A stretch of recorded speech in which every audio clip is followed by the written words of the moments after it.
Welcome to సాక్షి సత్యమేవ జయతే. పచ్చటి అడవులకు ఎర్రటి జెండాలు కట్టారు. దశాబ్దాలుగా సాయుధ పోరాటాలు చేస్తున్నారు. ప్రజల కోసం, ప్రజల నుంచి మొదలైన ఉద్యమంగా చెప్పుకున్నారు. మాటతో కాదు, తూటాతోనే న్యాయం జరుగుతుందని నమ్ముతూ వస్తున్నారు. దేశవ్యాప్తంగా ఎన్నో చోట్ల సమాంతర ప్రభుత్వాన్ని కూడా నడిపించారు. ఇలా మావోయిస్టుల గురించి చెప్పుకోవాలంటే చాలా ఉంది. 58 ఏళ్ల నక్సల్స్ బరి ఉద్యమానికి 75 ఏళ్ల స్వతంత్ర భారతదేశ ప్రభుత్వాలకు మధ్య ఎడతెరిపి లేకుండా యుద్ధాలు జరుగుతూనే ఉన్నాయి. నిశ్శబ్దంగా ఉండే అడవులు తూటాల చప్పుళ్లతో మారు మోగుతూనే ఉన్నాయి. మావోయిస్టులు మరణిస్తూనే ఉన్నారు. కమాండర్లు మారుతూనే ఉన్నారు. అయినా తగ్గేదేలే అంటూ దూసుకుపోతున్నాయి మావోయిస్టు దళాలు. ఇలా పోరాటమే ఊపిరిగా సాగిపోతున్న మావోయిస్టులు ఒక్కసారిగా రూట్ మార్చారు. మాట మెత్తబడింది, మనసు చల్లబడింది. మావోయిస్టు నేతల నోట శాంతి చర్చల మాట వినిపిస్తోంది. ఇది తప్పనిసరి పరిస్థితుల్లో మావోయిస్టు పార్టీ తీసుకున్న నిర్ణయమా, లేక అన్నలు వ్యూహాత్మకంగా వేసిన ఎత్తుగడ? ఈ ప్రశ్నలతో పాటు మావోయిస్టు దళాల్లో నడుస్తున్న తర్జన భర్జనపై మరో 10 ప్రశ్నలు వినిపిస్తున్నాయి. అవేంటో బిగ్ స్క్రీన్ పైన చూసే ప్రయత్నం చేద్దాం. వ్యూహమా, అస్త్ర సన్యాసమా? మావోయిస్టు పార్టీ తెల్ల జెండా చూపడం వెనక ప్రధాన ఉద్దేశం ఏంటి? మావోయిస్టులు నిజంగానే వెనకడుగు వేశారా? That was the first question. Second question, మళ్ళీ బలం పుంజుకోలేము అనే వాస్తవాన్ని మావోయిస్టు గ్రహించారా? స్వచ్ఛందంగా అస్త్ర సన్యాసం చేసే పరిస్థితి ఉందా? థర్డ్ క్వశ్చన్, నిజంగా శాంతి చర్చలు జరిగే పరిస్థితులు ఉన్నాయా? కేంద్రం ఆ దిశగా ఆలోచన చేస్తోందా? మోదీ సర్కార్ అసలు వైఖరి ఏంటి? నాలుగో ప్రశ్న, శాంతి చర్చల పిలుపుతో మావోయిస్టు వెనక్కి తగ్గారనుకోవచ్చా? అంతా వచ్చి జనజీవన స్రవంతిలో కలిసే అవకాశం ఎంతవరకు ఉంది? ఫిఫ్త్ క్వశ్చన్, గతంలో జరిగిన శాంతి చర్చల సంగతి ఏంటి? ఇప్పుడు మరోసారి చర్చలు జరిగితే భిన్నమైన ఫలితం వస్తుంది అనే గ్యారంటీ ఉందా? సిక్స్త్ క్వశ్చన్, వామపక్ష తీవ్రవాదాన్ని వచ్చే ఏడాదికి సమూలంగా నిర్మూలిస్తాం అంటున్న కేంద్రం అన్నంత పని చేస్తుందా?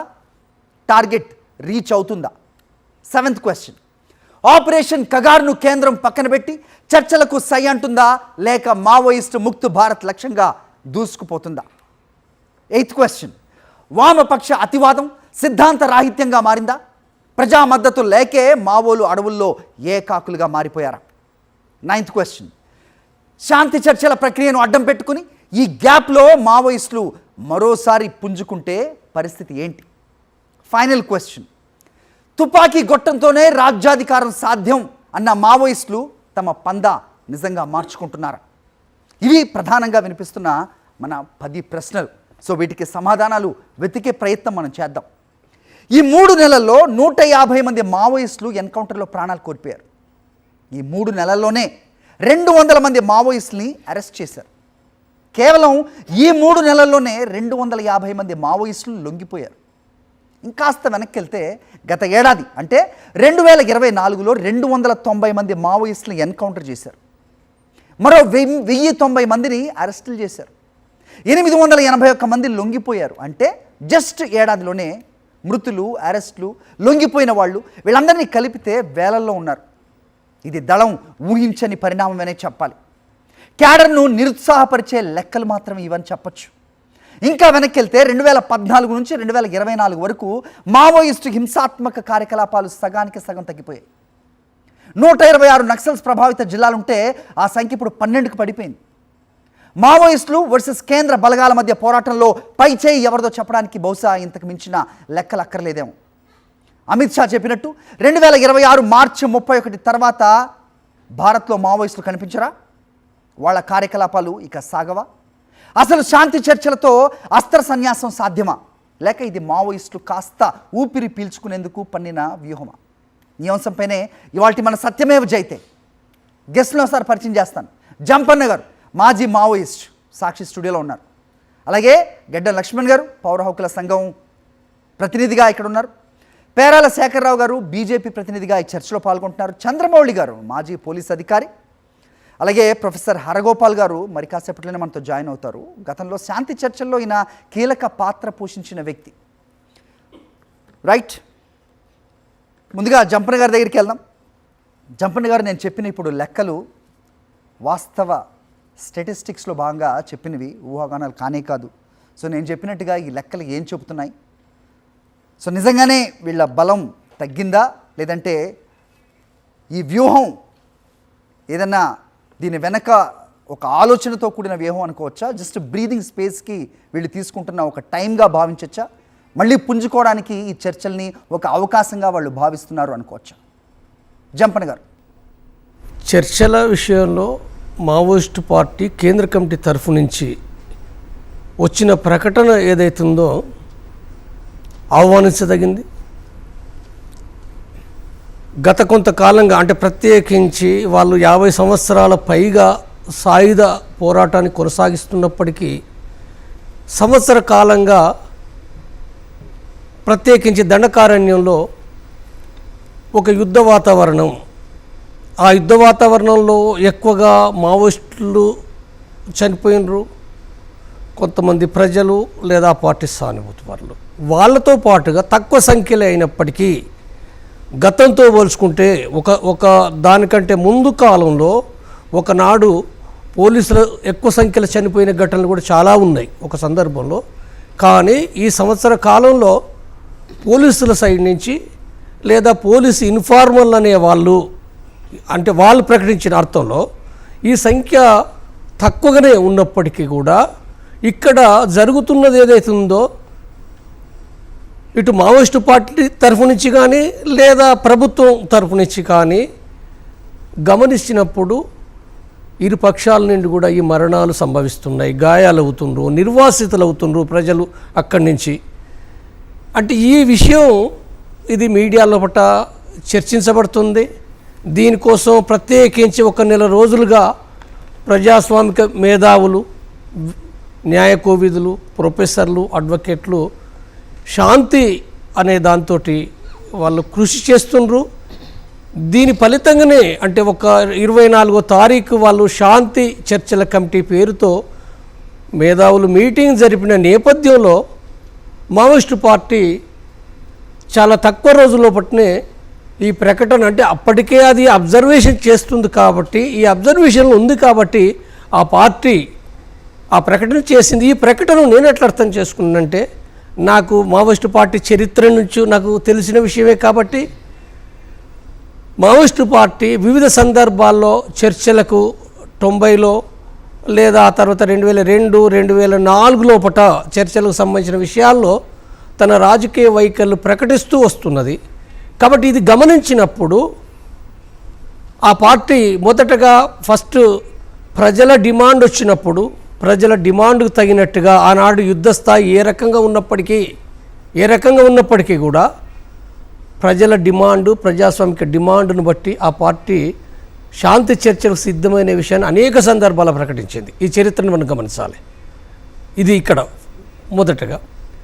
తర్వాత ఈ విషయం ఛత్తీస్గఢ్ అసెంబ్లీ ఎన్నికల్లో పూట బీజేపీ ప్రభుత్వం వచ్చిన తర్వాత అక్కడ ప్రభుత్వం వాళ్ళు స్పష్టంగా ప్రకటించిన విషయం ఏంటంటే, చర్చలకు రండి, మీరు ఎక్కడున్నా మీరు మనసులో మీరు పంపండి అనే విషయాన్ని వాళ్ళు మాట్లాడి స్పష్టంగా. అంటే ఈ సంకేతం కూడా చర్చలకు ఆహ్వానం పలుకుతున్నది బీజేపీ ప్రభుత్వం. దానికి హోంమంత్రి అమిత్ షా కూడా దానికి గైడెన్స్ ఉన్నది విషయం కూడా మనం గమనించిన విషయమే.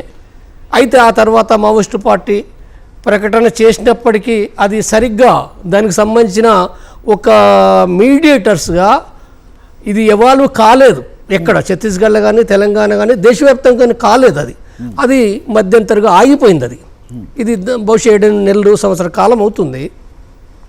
కాబట్టి ఇప్పుడు ఈ విషయానికి వచ్చినప్పుడు ఇప్పుడు ఇవాళ ఓన్లీ తెలంగాణ మాత్రమే కాదు, దేశవ్యాప్తంగా కూడా అనేక మంది డెమోక్రటిక్ మేధావులు శాంతి కావాలి, యుద్ధం వద్దు, చనిపోతుండ్రు, మరణాలు అనేది చెప్తున్నది ప్రీటెక్స్ట్ బాగుంది.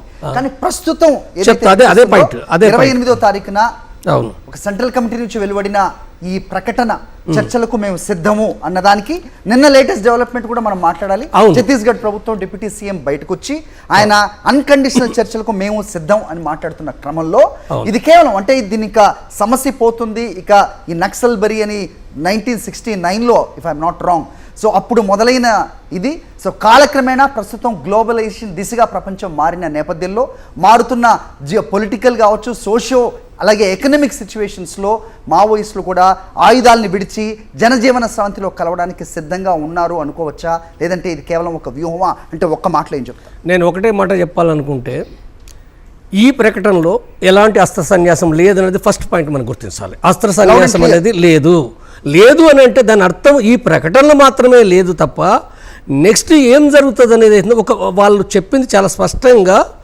అంటే మేము దీనికి సానుకూలంగా ఆహ్వానిస్తున్నాం, చర్చలు జరగవలసిందనే విషయాన్ని వాళ్ళు స్పష్టంగా చెబుతూ ఈ క్రమంలో కాల్పుల విరమణ కూడా మేము కేంద్ర ప్రభుత్వం ప్రకటించేదాన్ని బట్టి మేము ప్రకటిస్తామని చెప్పినారు.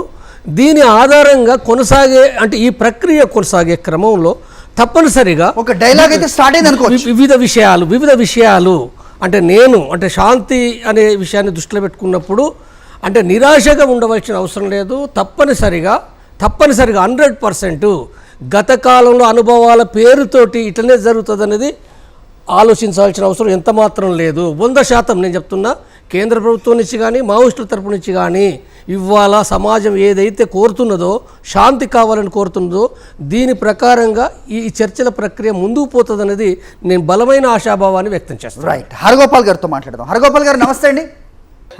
నమస్కారం సార్, ఎలా చూస్తున్నారు ప్రస్తుతం సెంట్రల్ కమిటీ నుంచి వెలువడిన ఈ ప్రకటన తర్వాత ప్రభుత్వ స్పందన మీరు ఏ విధంగా చూస్తున్నారు? ఎందుకంటే మీరు చాలా క్రూషియల్ పార్ట్గా ఉన్నారు గతంలో జరిగిన ఈ శాంతి చర్చలు అనంతరం జరిగిన పరిణామాలు, ప్రస్తుత ప్రకటన ఏ విధంగా చూడాలి, మీ విశ్లేషణ ఏంటి?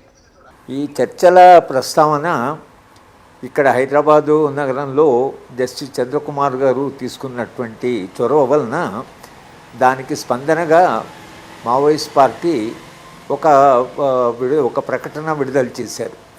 మీరు శాంతి చర్చలకి చొరవ తీసుకున్నారు అని చెబుతూ ఆ మొదటి 2 పారాగ్రాఫ్లు వాళ్ళు ఇచ్చిన స్టేట్మెంట్లో వాళ్ళ విశ్వాసాలని, వాళ్ళ భావజాలాన్ని వాడు చాలా స్పష్టంగా చెప్పారు. ఇవాళ ఉన్న రాజ్య స్వభావం ఏమిటి అని చెప్పుతూ చివరిగా ఒక మాట ఏమిటంటే, శాంతి చర్చలు ఒకవేళ జరగాలి అంటే మేము దానికి సుముఖంగానే ఉంటాము, శాంతి చర్చలు ఒకవేళ ప్రభుత్వము దానికి అంగీకరిస్తే మేము కూడా శాంతి చర్చలు జరుపుతామనేటువంటి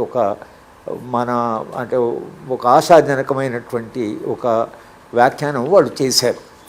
ఇది వాళ్ళ చర్చకి అది కేంద్రం. దాని ఆధారంగానే మనం వాళ్ళు చర్చ చేస్తున్నాం. కానీ నా వరకు ఛత్తీస్గఢ్లో ఇవాళ కేంద్ర ప్రభుత్వము అవలంబిస్తున్న విధానం ఏదైతుందో ఆ విధానము ఏమిటి, దాని అంతిమ లక్ష్యం ఏమిటంటే, ఛత్తీస్గఢ్ ముఖ్యమంత్రి గారు ఎకనామిక్ టైమ్స్కి ఇచ్చిన ఒక ఇంటర్వ్యూలో అక్కడ ఉండేటువంటి ఖనిజాలు ఏవైతున్నాయో చాలా విలువైన ఖనిజాలు ఛత్తీస్గఢ్లో ఉన్నాయి. ఇవాళ దేశ అభివృద్ధికి చాలా వేగంగా అభివృద్ధి చెందడానికి ఆ ఖనిజాలు తవ్వవలసిన అవసరం ఉంది, చాలా వేగంగా తవ్వవలసిన అవసరం ఉంది. ఈ ఖనిజ సంపదను కార్పొరేట్లకు అప్పచెప్తామని కూడా వాళ్ళు చాలా కాలంగా బయట జరుగుతున్న చర్చ ఇది కార్పొరేట్లకు అప్పచెప్పడం కొరకని ఇవాళ భారతీయ జనతా పార్టీ కేంద్ర ప్రభుత్వము ఇంత మారణకాండ చేస్తున్నదనే చర్చకు వాళ్ళు దానికి అభ్యంతరం చెప్పకుండా వాళ్ళు స్పష్టంగా ఏం చెప్పారంటే, అసలు మేము కార్పొరేట్లకి ఈ వనరులను అప్పగించడం కొరకని, మేము అభివృద్ధిని ఇంకా ముందుకు తీసుకుపోవడం కొరకని ఎవరు అడ్డం వచ్చినా, మనుషులు అడ్డం వచ్చినా, వృక్షాలు అడ్డం వచ్చినా, ప్రకృతి అడ్డం వచ్చినా అన్నింటినీ తొలగించి ఈ వనరులు అనేది అవుతుందో ఎంత తొందరగా వీలుంటే అంత తొందరగా కార్పొరేట్ సంస్థలకు అప్పచెప్తాం అనేటువంటిది వాళ్ళు స్పష్టంగా చెప్తున్నారు. మావోయిస్ట్ పార్టీ కానీ అక్కడ ఉండేటువంటి ఆదివాసీలు కానీ వాళ్ళు డిమాండు చేస్తున్న ప్రధానమైన అంశం ఏమిటంటే, ఇవాళ ఈ వనరులు ఏవైతున్నాయో, ఖనిజ వనరులు ఏవైతున్నాయో, ఈ ఖనిజ వనరులు ఆదివాసులవి. ఒకటి, ఆదివాసీల అనుమతి లేకుండా భారత రాజ్యాంగంలో షెడ్యూల్ 5లో కూడా రాసుకున్నాం, ఆదివాసీల అనుమతి లేకుండా, ఆదివాసీల యొక్క భాగస్వామ్యం లేకుండా తర్వాత కార్పొరేట్ శక్తులు ఇక్కడికి రావడం అనేది ఆదివాసీలకు అంగీకారం కాదనేటువంటి ప్రధాన ప్రశ్న. అయితే అది మొత్తంగా జరగడం ఏంటంటే, మావోయిస్టులు సాయుధ లైన్ కాబట్టి విప్లవోద్యమం సాయుధ పోరాటంగా నడుస్తుంది కాబట్టి రాజ్యం దగ్గర విపరీతమైన సాయుధ బలగాలు ఉన్నాయి కాబట్టి వాళ్ళ బస్తర్లో పరిస్థితి ఒక దాన్ని మించి అమిత్ షా స్పష్టంగా ఒక డేటే పెట్టి ఒక ముహూర్తం పెట్టి ఆ ముహూర్తం లోపల మొత్తంగా వెళ్ళని ఆ ముహూర్తం పెట్టిన ప్రధాన ఉద్దేశం ఏంటంటే ఏ కార్పొరేట్ శక్తులు అయితే అక్కడ బస్తర్లోకి రావాలనుకుంటున్నారో వాళ్ళకు ఒక వాగ్దానం ఏంటంటే మాకు కొంచెం సమయం ఇవ్వండి, ఈ వచ్చే సంవత్సరం వరకు మొత్తం మీకు అప్పచెప్తామని చెప్పడం. అదర్వైజ్ మేము మార్చు 2026 వరకు మొత్తంగా అంతం చేస్తామని చెప్పొస్తాం. ఈ అంతం చేస్తామని చెప్పింది అది ప్రజలకు కాదు, అది కార్పొరేట్ శక్తులకి చెప్పినటువంటి విషయం. కనుక ఘర్షణ ఇంకొక మరో స్థాయికి వెళ్ళిపోయింది. ఘర్షణ మరో స్థాయికి వెళ్ళిపోయినప్పుడు ఇక్కడ ఎట్లయితే మనము అప్పటి ఉమ్మడి రాష్ట్రంలో ఆంధ్రప్రదేశ్లో ప్రతిహింస అనేది అది పెరిగి చివరికి అది ఆయుధం వర్సెస్ ఆయుధం దీంట్లో రాజకీయాలు ఉన్నాయి. రాజకీయాలు ఏమిటంటే కేంద్రంలో అధికారంలో ఉండేటువంటి పార్టీ కార్పొరేట్ అభివృద్ధి నమూనాను సూత్రరీత్యా అంగీకరించింది. కార్పొరేట్ అభివృద్ధి నమూనాని వాళ్ళు అంగీకరిస్తున్నారు, దాన్ని వాళ్ళు ప్రకటిస్తున్నారు. వేగంగా సంపద పెరగాలి, మనము పైట్రీ లేని ఎకానమీ కావాలని వాళ్ళ దృక్పథమే అభివృద్ధి దృక్పథమే అది. కానీ ఈ అభివృద్ధిలో ఆదివాసీలు ఎక్కడా అనేటువంటి ప్రశ్న ఒకటి వస్తుంది. కనుక ప్రభుత్వము ఏ పద్ధతిలో అయినా సరే మేము అది ఆ వనరులను దక్కించుకోవాలి, వనరులు ఇవ్వాలని వాళ్ళు అంటున్నారు. మావోయిస్ట్ పార్టీ లేదా అక్కడ ఉండేటువంటి ఆదివాసీలేమో ఈ సంపద మాది, మేము 1000 సంవత్సరాలు ఇక్కడ ఉన్నాము అనేది ఇవాళ వచ్చిన ఆర్గ్యుమెంట్ కాదు. ఇది ఈస్ట్ ఇండియా కంపెనీ అడవిలోకి ఎంటర్ అయినప్పటి నుంచి ఆదివాసులు ప్రశ్న మీరెవరు, ఈ అడవి మాది, మీరు ఎందుకు వచ్చారని అప్పటి నుంచి ఉద్యమాలు దాదాపు 200 ఏళ్ళుగా ఆదివాసీ ఉద్యమాలు ఈ దేశంలో జరుగుతున్నాయి. ఆదివాసీ ఉద్యమాలు అంత పెద్ద ఎత్తున జరగడం బట్టే భారత రాజ్యాంగంలో స్పష్టంగా షెడ్యూల్ 5లో ఆదివాసుల అనుమతి లేకుండా రాజ్యము ఆదివాసీ ప్రాంతాలకు పోకూడదు అనేటువంటి షెడ్యూల్ 5లో మనం ఆదివాసులకు వాగ్దానం చేశాం. కానీ ఇప్పుడు అవన్నీ పక్కకు పెట్టి అభివృద్ధి నమూనా ఇది జగన్నాథుని రథచక్రంలాగా ఇది వచ్చేసింది. ఇది భారత రాజ్యాంగము కాదు, రాజ్యాంగంలో మన అంగీకారం కది అని కాకుండా ఇది వచ్చేసింది. ఒక అభివృద్ధి నమూనా ఏదైతుందో ఈ అభివృద్ధి నమూనాలో జరిగే విధ్వంసం కానీ, ఆదివాసుల విస్థాపన కానీ, లేక అక్కడ మనం వనరులను తోవుకోవడం కానీ, ఈ అభివృద్ధి నమూనాకి ఆదివాసీల యొక్క క్లెయిమ్ మేము ఇక్కడ ఉన్నాము 100 సంవత్సరాలుగా ఈ అడవిని కాపాడడం, ఈ వనరులను కాపాడడం వాళ్ళు అంటున్నారు. మావోయిస్టులు దీంట్లో మధ్యన వాళ్ళ తరఫున మేము నిలబడి పోరాటం చేస్తున్నామని వీళ్ళు అంటున్నారు. కానీ ఆదివాసీలు వర్సెస్ ప్రభుత్వం అని ఎప్పుడైతే అయిందో అది దీంట్లో అంటే విప్లవోద్యమం వర్సెస్ అదే ప్రభుత్వము అని అయినప్పుడు ఇక్కడ ఆదివాసుల యొక్క పాత్ర ఏమిటి అని అంటే ప్రశ్న. శాంతి చర్చల ప్రస్తావన ఎక్కడ వస్తుందంటే ఈ యుద్ధం అనేది ఇంకొక స్థాయికి వెళ్ళినప్పుడు ఎట్లయితే భారత ప్రభుత్వం ఎవరు అడ్డం వచ్చినా సరే ఎంత విషయాన్ని జరిగినా అని వాడు ఒక స్టాండ్ తీసుకున్నప్పుడు మరి మావోయిస్ట్ పార్టీ లేదా విప్లవోద్యమం కూడా ఒక టఫ్ స్టాండ్ తీసుకుంటే ఆదివాసీల యొక్క పరిస్థితి ఏమిటి? కనుక శాంతి చర్చలకు ప్రధానమైనటువంటి రెఫరెన్స్ పాయింట్ ఎవరంటే మావోయిస్ట్ కాదు, ప్రభుత్వం కాదు. మెయిన్ రెఫరెన్స్ పాయింట్ ఏంటంటే అక్కడ ఉండేటువంటి ఆదివాసీలు, వాళ్ళ భవిష్యత్తు, అక్కడ ఉండేటువంటి ఖనిజ వనరులు. అయితే లేదా ఉమ్మడి రాష్ట్రంలో మనం జరిపినప్పుడు కూడా ప్రతిహింస చాలా పెరిగి తుపాకీ ప్రధానమైంది. భారత రాజ్యాంగంలో రాజ్యాంగం వాగ్దానం చేసిన సంక్షేమ రాజ్యం ఏమైంది? అలాగే మావోయిస్టులు సాధిస్తామన్న సమసమాజం అనేటువంటి భావన ఎక్కడ పోయింది? ఈ రెండు భావనలు వెనక్కిపోయి ఇది తుపాకీ ఆయుధం వర్సెస్ ఆయుధం అయిపోయింది. కనుక ఇది నిజానికి అటు భారత రాజ్యాంగం కానీ ఇటు విప్లవోద్యమం కానీ రెండు కూడా ఏ ఆదర్శాలని మేము పెట్టుకొని మేము ఏ సాధిద్దాం అనుకుంటాం అది వెనక్కిపోయింది. ఇది కేవలం హింస ముందుకు వచ్చింది కాబట్టి తగ్గాలి. అయితే రాజకీయాలు ప్రధానం కావాలి, ఆయుధం సెకండ్ కావాలి అనేది మనము సారీ టు ఇంటరప్ట్ యూ. అయితే మీరు చెప్పిన దాంట్లోనే ఇప్పుడు ఆదివాసీలు వర్సెస్ ప్రభుత్వం అయింది కనుక ఇప్పుడు మావోలు ఏదైతే ఈ శాంతి చర్చలను ముందుకు వస్తున్నారో, నరమేధం అని మీరు చెబుతూ ఉన్నారో, జెనోసైడ్ ఏదైతే జరుగుతుందంటున్నారో దాన్ని ఆపడానికి దీన్ని ఒక పాజ్గానే చూడాల్సిన అవసరం ఉందా? ఈ శాంతి చర్చల్లో అస్త్ర సన్యాసం జరగబోతోందా? మావోయిస్టులు, నేను ఇంతకుముందు ఒక స్టాటిస్టిక్స్ చదివాను. సో 100ల సంఖ్యలో ఉన్న ప్రభావిత ప్రాంతాలు ఇప్పుడు కేవలం 12కు మారాయి. అది కూడా ఎక్కడెక్కడ ఉన్నాయంటే వేళ్లతో లెక్క పెట్టే స్థితికి వెళ్ళింది.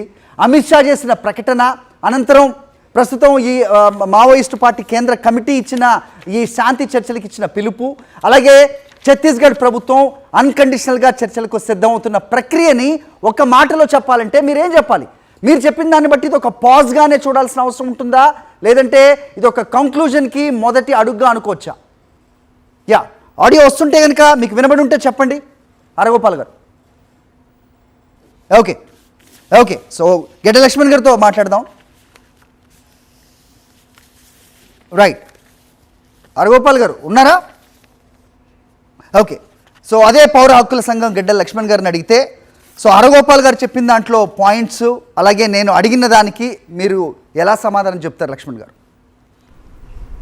సో ఆదివాసీలే ప్రధానంగా జరుగుతున్న ఏదైతే పోరాటం ఉందో, అలాగే ఈ చర్చల ప్రక్రియ కావచ్చు, ఇవన్నీ ప్రారంభమైన నేపథ్యంలో ఈ రెండింటికి మధ్యన బ్రిడ్జ్గా వ్యవహరిస్తున్న మావోయిస్టు పార్టీ ప్రస్తుతం ఈ చర్చలోనే ముందుకు రావటం, దాన్ని ప్రభుత్వం స్వాగతించటం, ఇది అస్త్ర సన్యాసానికి నాంది అంటే కాదు అన్న జంపన్న గారి వ్యాఖ్యలు, ఇదంతా బేరీ చేసుకొని చెప్పండి, ఏంటి మీ విశ్లేషణ? ప్రాథమికంగా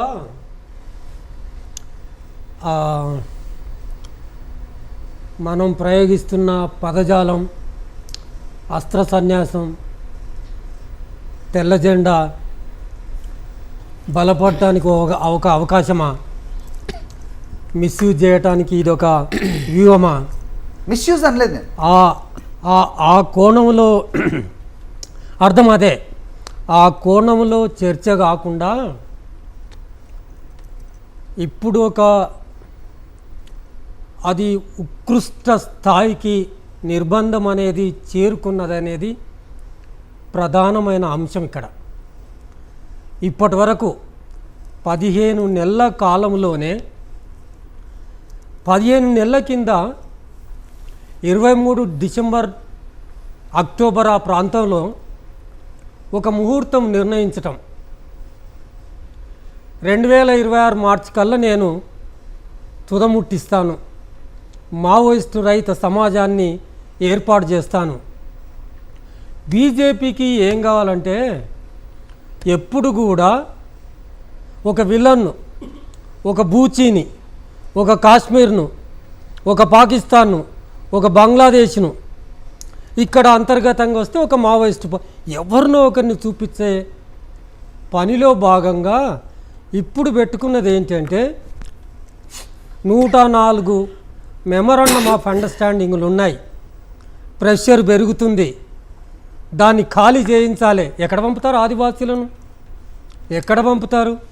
ఖాళీ చేసి వనరులన్నీ తీసుకెళ్ళి ఆ 104 మెమరాండం ఆఫ్ అండర్స్టాండింగ్లు అమలు పరుస్తారా? మీరు డెడ్ లైన్ పెట్టి చంపేయండి, తుదముట్టించండి, నరికేయండి, చివరి నక్సలైట్లు ఎక్కడ దాక్కున్నా సరే గుంజుకొచ్చి ఏం చేయాలి? న్యాయస్థానాల ముందల నిలబెడదాం. ఒక ప్రజాస్వామిక ఆకాంక్షను, ఒక ప్రజాస్వామిక ఆ స్ఫురణను ప్రజలకు, ఆ పదజాలము, ఆ పదాలు కేంద్ర మినిస్టర్, హోంమంత్రి స్థాయిలో ఉన్న వ్యక్తి చంపేయండి, నరికేయండి, తుదముట్టించండి, మావోయిస్టు రహిత సమాజాన్ని ఎవరు అడిగినరు? మావోయిస్టు రహిత సమాజాన్ని ఏర్పాటు చేయమని. ఒక ప్రజాస్వామిక దేశంలో ఇటువంటి భాష ప్రయోగించవచ్చా? ఆ పోలీసులు, పారామిలిటరీ బలగాలు, లక్షలాది బలగాలు ఉన్నారు అక్కడ, వందలాది 650 మిలిటరీ క్యాంపులు ఉన్నాయి. అక్కడ యుద్ధ శకటాలు మనకు కనబడుతున్నాయి. బార్డర్ సెక్యూరిటీ ఫోర్స్ అంటాం, భద్రతా బలగాలు, భారతదేశ ఆ సరిహద్దుల్లో ఉండే సరిహద్దు బలగాలు ఛత్తీస్గఢ్లో ఎందుకు మోహరించబడ్డాయి అనేది ప్రాథమిక ప్రశ్న. 4 కిలోమీటర్లకు ఒకటి చొప్పున క్యాంపులు ఎందుకు ఏర్పాటు చేశారు అనేది ఒక ప్రశ్న. ఎందుకు ఆ ప్రాంతాన్ని, దండకార్యాన్ని మొత్తాన్ని, ఛత్తీస్గఢ్ను, జార్ఖండ్ను, మధ్య భారతదేశాన్ని మొత్తాన్ని ఒక యుద్ధ వాతావరణాన్ని సృష్టించేసి యుద్ధం చేస్తామనే పరిభాష ఏంటి అని బేసికల్గా ఇంత అమానవీయంగా ఒక భారత ప్రభుత్వం వ్యవహరించవచ్చా అనేది బేసికల్గా ప్రశ్న. ఇవాళ జరగాల్సింది ఏంటంటే చర్చ ఎట్లా మొదలవ్వాలంటే, ఒక భారత ప్రభుత్వం తన సొంత పౌరుల మీద యుద్ధాన్ని ప్రకటించవచ్చా అనే దాని మీద చర్చ జరగాలి. వీళ్ళు ఛత్తీస్గఢ్లో 2023 డిసెంబర్లో ఎన్నికల సందర్భంగా మేనిఫెస్టోలో ఘోషించిన అంశం మేము చర్చలు మొదలు పెడతాం, చర్చల ప్రక్రియ మొదలు పెడతాం అన్న అంశం ఒకటైతే, చర్చలకు మేము సిద్ధమే అని ఇవ్వాలనలేదు వీళ్ళు. మావోయిస్టులు నిన్నటి డేట్తో వచ్చిన లెటరు కొత్తది కాదు. దీన్ని అస్త్ర సన్యాసం అంటానికో తెల్ల జెండా ఊపిండ్రు అని వ్యాఖ్యానించటానికో కాదు. ఈ ప్రక్రియ మొట్టమొదలు బయటకు వచ్చింది ఛత్తీస్గఢ్ ప్రభుత్వం, జంపన్న గారు చెప్పినట్టుగా కేంద్ర ప్రభుత్వం అనుమతి లేకుండా ఆ ప్రభుత్వంలో ఉన్న ఎవరా విష్ణుదేవ్ సాయ ఆయన చెప్పిన మాట ఇది. అంతకుముందు ఎవరది బగల్ ఆయన కూడా చర్చల గురించి మాట్లాడుతున్నది ప్రభుత్వం. లక్ష్మణ్ గారు, నేను ఒక విషయం, అయితే మార్చి 24 నాడు మనం సమయానుకూలంగా మాట్లాడాలి. మీరు చెప్తున్న దాంట్లో కరెక్టే, అన్ని అంశాలు కూడా దాంట్లో అవాస్తవం ఏది లేదు. అయితే ప్రభుత్వం తరపు నేను వకాలతో పుచ్చుకోవట్లేదు, అది ఎగ్జాక్ట్లీ మావోయిస్టుల వైపు కూడా వకాలతో పుచ్చుకోవట్లేదు. I'm asking as a devil's advocate. 69లో మొదలైన ఈ నక్సల్బరీ ఉద్యమం చారు మజుందార్ పంత్, అలాగే కాను సన్యాల్ ఇలాంటి వాళ్ళతో మొదలైంది. సో ప్రస్తుతం దాదాపు 60 సంవత్సరాల తర్వాత మిగిలింది ఏంటి, మీరు సాధించింది ఏంటి? రక్తపాతం తప్ప ఏదన్నా ఉందా వెనక్కి తిరిగి చూసుకుంటే అంటే మీరు ఇచ్చే సమాధానం? ఒక్క మాట చెప్తాను. ఆ మాట ఇక్కడ మమ్మల్ని ఊసబెట్టి ఎలైట్ గ్రూప్ను అడగటం కాదు. నేను గ్రామాలు చూపిస్తాను, ఆ గ్రామాలకు వెళ్ళి నక్సలిజం ఏం సాధించిందో వాళ్ళ నోటితో చెప్పించండి. ఒక పేరు, ఒక లచ్చి వస్తావే కూలికి అనేటోళ్ళు ఇవాళ లక్ష్మమ్మ కూలికి వస్తారా, పోషన్న వస్తారా, పోసిగా బాలిగా అని మాట్లాడు. విప్లవం అంటే ఏంటనుకుంటున్నారు మీరు? ఆత్మ గౌరవం. విప్లవం అంటే ఆత్మ గౌరవం పెంచింది ఏకైక పార్టీ భారతదేశ పార్టీల చరిత్రలో ఈ పార్టీ ఒక్కటే. అయితే అట్టడుగు వర్గాల ఆత్మ గౌరవం పెంచిన పార్టీ అది. అక్కడ కూర్చున్న ఆయన ఆత్మ గౌరవాన్ని పెంచిండు. రైట్, మీరు చెప్పింది చాలా బాగుంది. సో మారిన ఈ స్థితిగతులు, మారిన ఈ పరిస్థితులు సో మార్పుకి సంకేతం కాదా? ఇక అప్పటి పరిస్థితులు ఏమీ మారలే. మారిందన్నావురో ఎక్కడ మారలేదు. 127 దేశాల మీద అధ్యయనం చేస్తే దరిద్రము, ఆకలి ఎంత ఉందని అధ్యయనం చేస్తే అంతర్జాతీయ అధ్యయన సంస్థలు మారిందన్నారు కదా. 119వ స్థాయిలో ఉంది భారతదేశం. భారతదేశంలో హంగర్ ఇండెక్స్ చూడండి, కొట్టి చూడండి. భారతదేశంలో సంవత్సరానికి 93,000 మంది ఆకలితో చచ్చిపోతున్నారు. ఎక్కడా నీకు సమగ్రమైన ఒక ఆత్మ గౌరవంతో బ్రతికే పరిస్థితులు ఏర్పడలేదు. 2 కోట్ల ఉద్యోగాలు ఇస్తామన్నారు. 2 కోట్లు కాదు కదా. భారత యువత ఇవాళ శాంతిగా కనబడుతున్నారు. వాళ్ళు కనుక కన్నెర్ర చేస్తే ఉద్యోగాలు లేవండి. ప్రామాణికమైన విద్య లేదు ఈ భారతదేశంలో. ప్రామాణికమైన స్టాండర్డ్ ఆఫ్ లివింగ్ భయంకరంగా ఉంది. ఆహార భద్రత లేదు. 80 కోట్ల మందికి 80 కోట్ల మందికి మీరు బియ్యం ఉచితంగా పంచుతున్నామని 80 కోట్ల మంది ఇవాళ ఆకలితో అలమటిస్తున్న పరిస్థితి ఉంది. ఎక్కడ ఏం మారింది అనేది అడుగుతున్నా. మీరు చెబుతున్న ఈ వాస్తవాలు ఒక పొలిటికల్ ఫోర్స్గా మారి ఎందుకు సాధించలేదు అనేది గత చరిత్ర చెప్తోంది కదా. ఇప్పుడు నేపాల్ చూసినా అదే చెప్తుంది, శ్రీలంక చూసినా అదే చెప్తోంది. సో పెరు దగ్గర నుంచి అల్ సాల్విడార్ ఏది తీసుకున్నా కానీ ఉదాహరణగా కనిపిస్తోంది కదా. సో సాయుధ పోరాటంతో కానీ లేకపోతే తుపాకీ గుట్టంతో కానీ సో ఏ మార్పు రాలేదు అనేది ఉదాహరణలు కనబడట్లేదా అనే దానికి సమాధానం ఏం చెప్తారో మీ సమాధానం తీసుకునే ముందు ఒక్కసారి నేను మాట్లాడతాను. మీ దగ్గరికి చివరిగా వస్తాను సార్. నేను కావాలనే మీ దగ్గరికి చివరిగా వస్తాను. ఎందుకంటే సో ప్రతి సందర్భంలో కూడా ఈ గెలుపు ఓటములు అక్కడి నుంచి ఎంత రక్తపాతం ఉందో మీ వైపు నుంచి కూడా అంతే నష్టం ఉన్న నేపథ్యంలో మీ పందా ఏంటి అనేది మాట్లాడాల్సిన అవసరం ఉంది. కాబట్టి లక్ష్మణ్ గారు ప్రభుత్వాన్ని ప్రశ్నించారు కాబట్టి ప్రభుత్వ ప్రతినిధిగా, బీజేపీ ప్రతినిధిగా ఆయన ఏం చెప్తారో ఒకసారి విందాం. గోపాల్ గారు, లక్ష్మణ్ గారు మాట్లాడిన తర్వాత కొన్ని విషయాలు చాలా స్పష్టంగా నేను చెప్పదలుచుకున్నా. ప్రజలు ఫైనల్గా నిర్ణయిస్తారు. ఇది కేవలం భారత రాజ్యాంగానికి మావోయిస్టు రాజ్యాంగానికి జరుగుతున్న పోరాటం ఇది భారతదేశానికి ఎస్టీలకు వ్యతిరేకంగా జరుగుతున్న పోరాటం కాదు.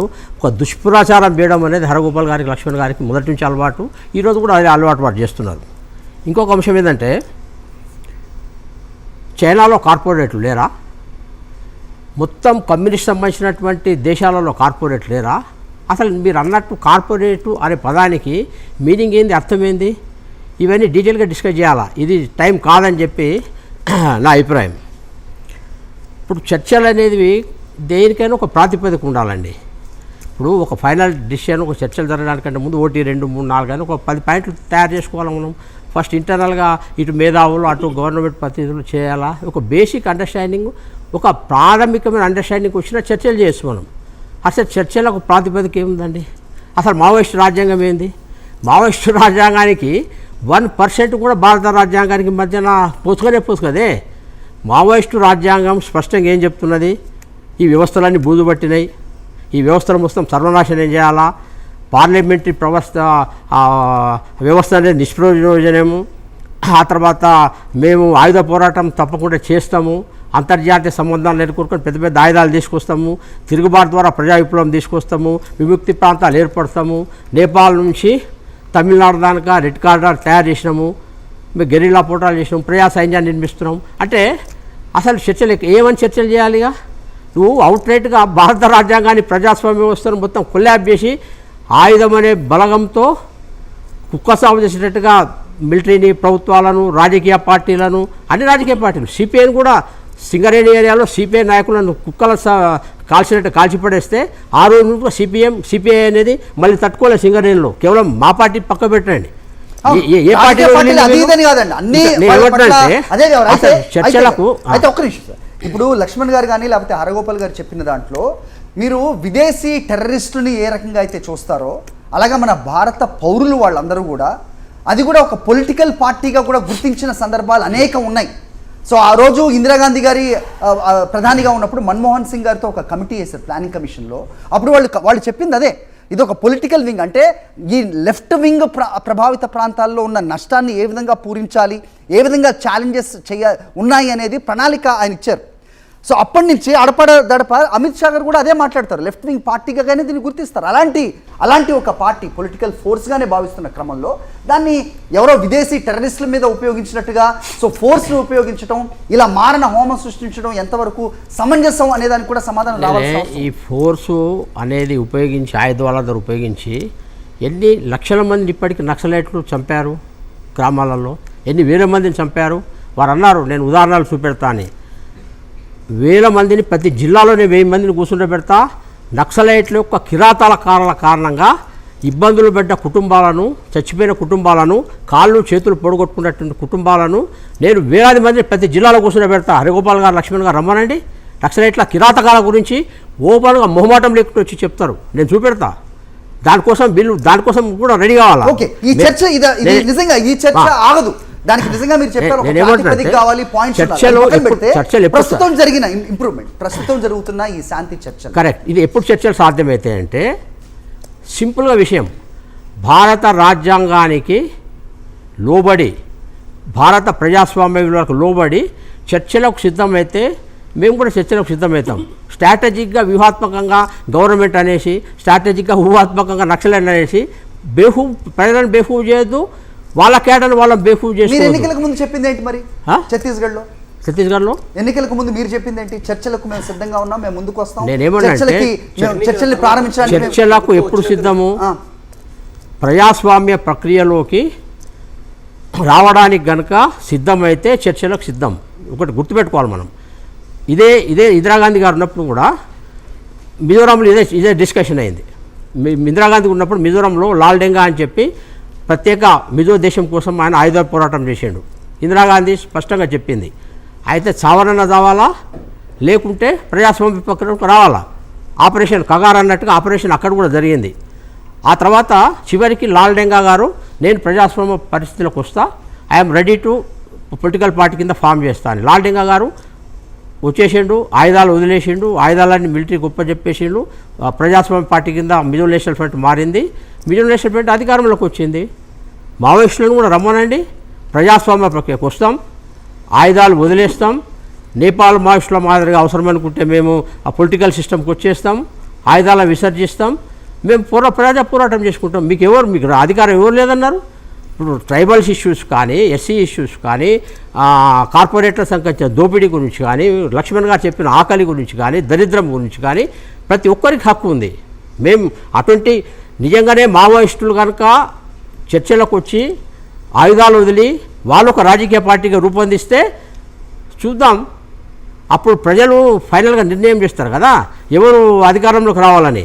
We are ready for that such welcome. అటువంటి వాటిని వెల్కమ్ చేయడం కోసం సిద్ధంగా ఉన్నా. Right sir. పార్లమెంట్లో పందుల దొడ్డిగా అభివర్ణించిన అప్పటి 1969లో నక్సల్బరీ ఉద్యమం ఏదైతే మొదలైందో, పార్లమెంట్ ఒక పందుల దొడ్డిగా అక్కడ ఏం జరుగుతుంది, మార్పు అనేది అక్కడ లేదు, సో తుపాకీ గొట్టంతోనే సాధ్యం అవుతుంది అనేది ప్రారంభమైన ఆ ఉద్యమం ప్రస్తుతం ఏ స్టేజ్లో ఉంది?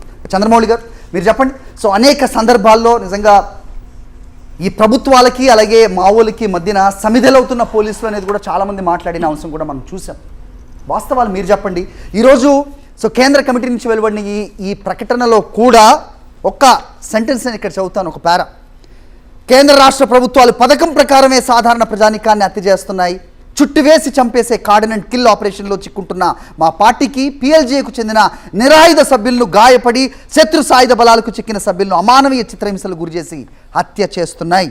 మహిళా కామ్రేడ్స్ను సామూహిక అత్యాచారాలు చేసి హత్య చేస్తున్నాయి. అందుకే యుద్ధాన్ని నరసంహారం, జెనసైడ్గా మేము అభివర్ణిస్తున్నామంటూ ఆయన వ్యాఖ్యానించారు. ముందుగా ధన్యవాదాలండి.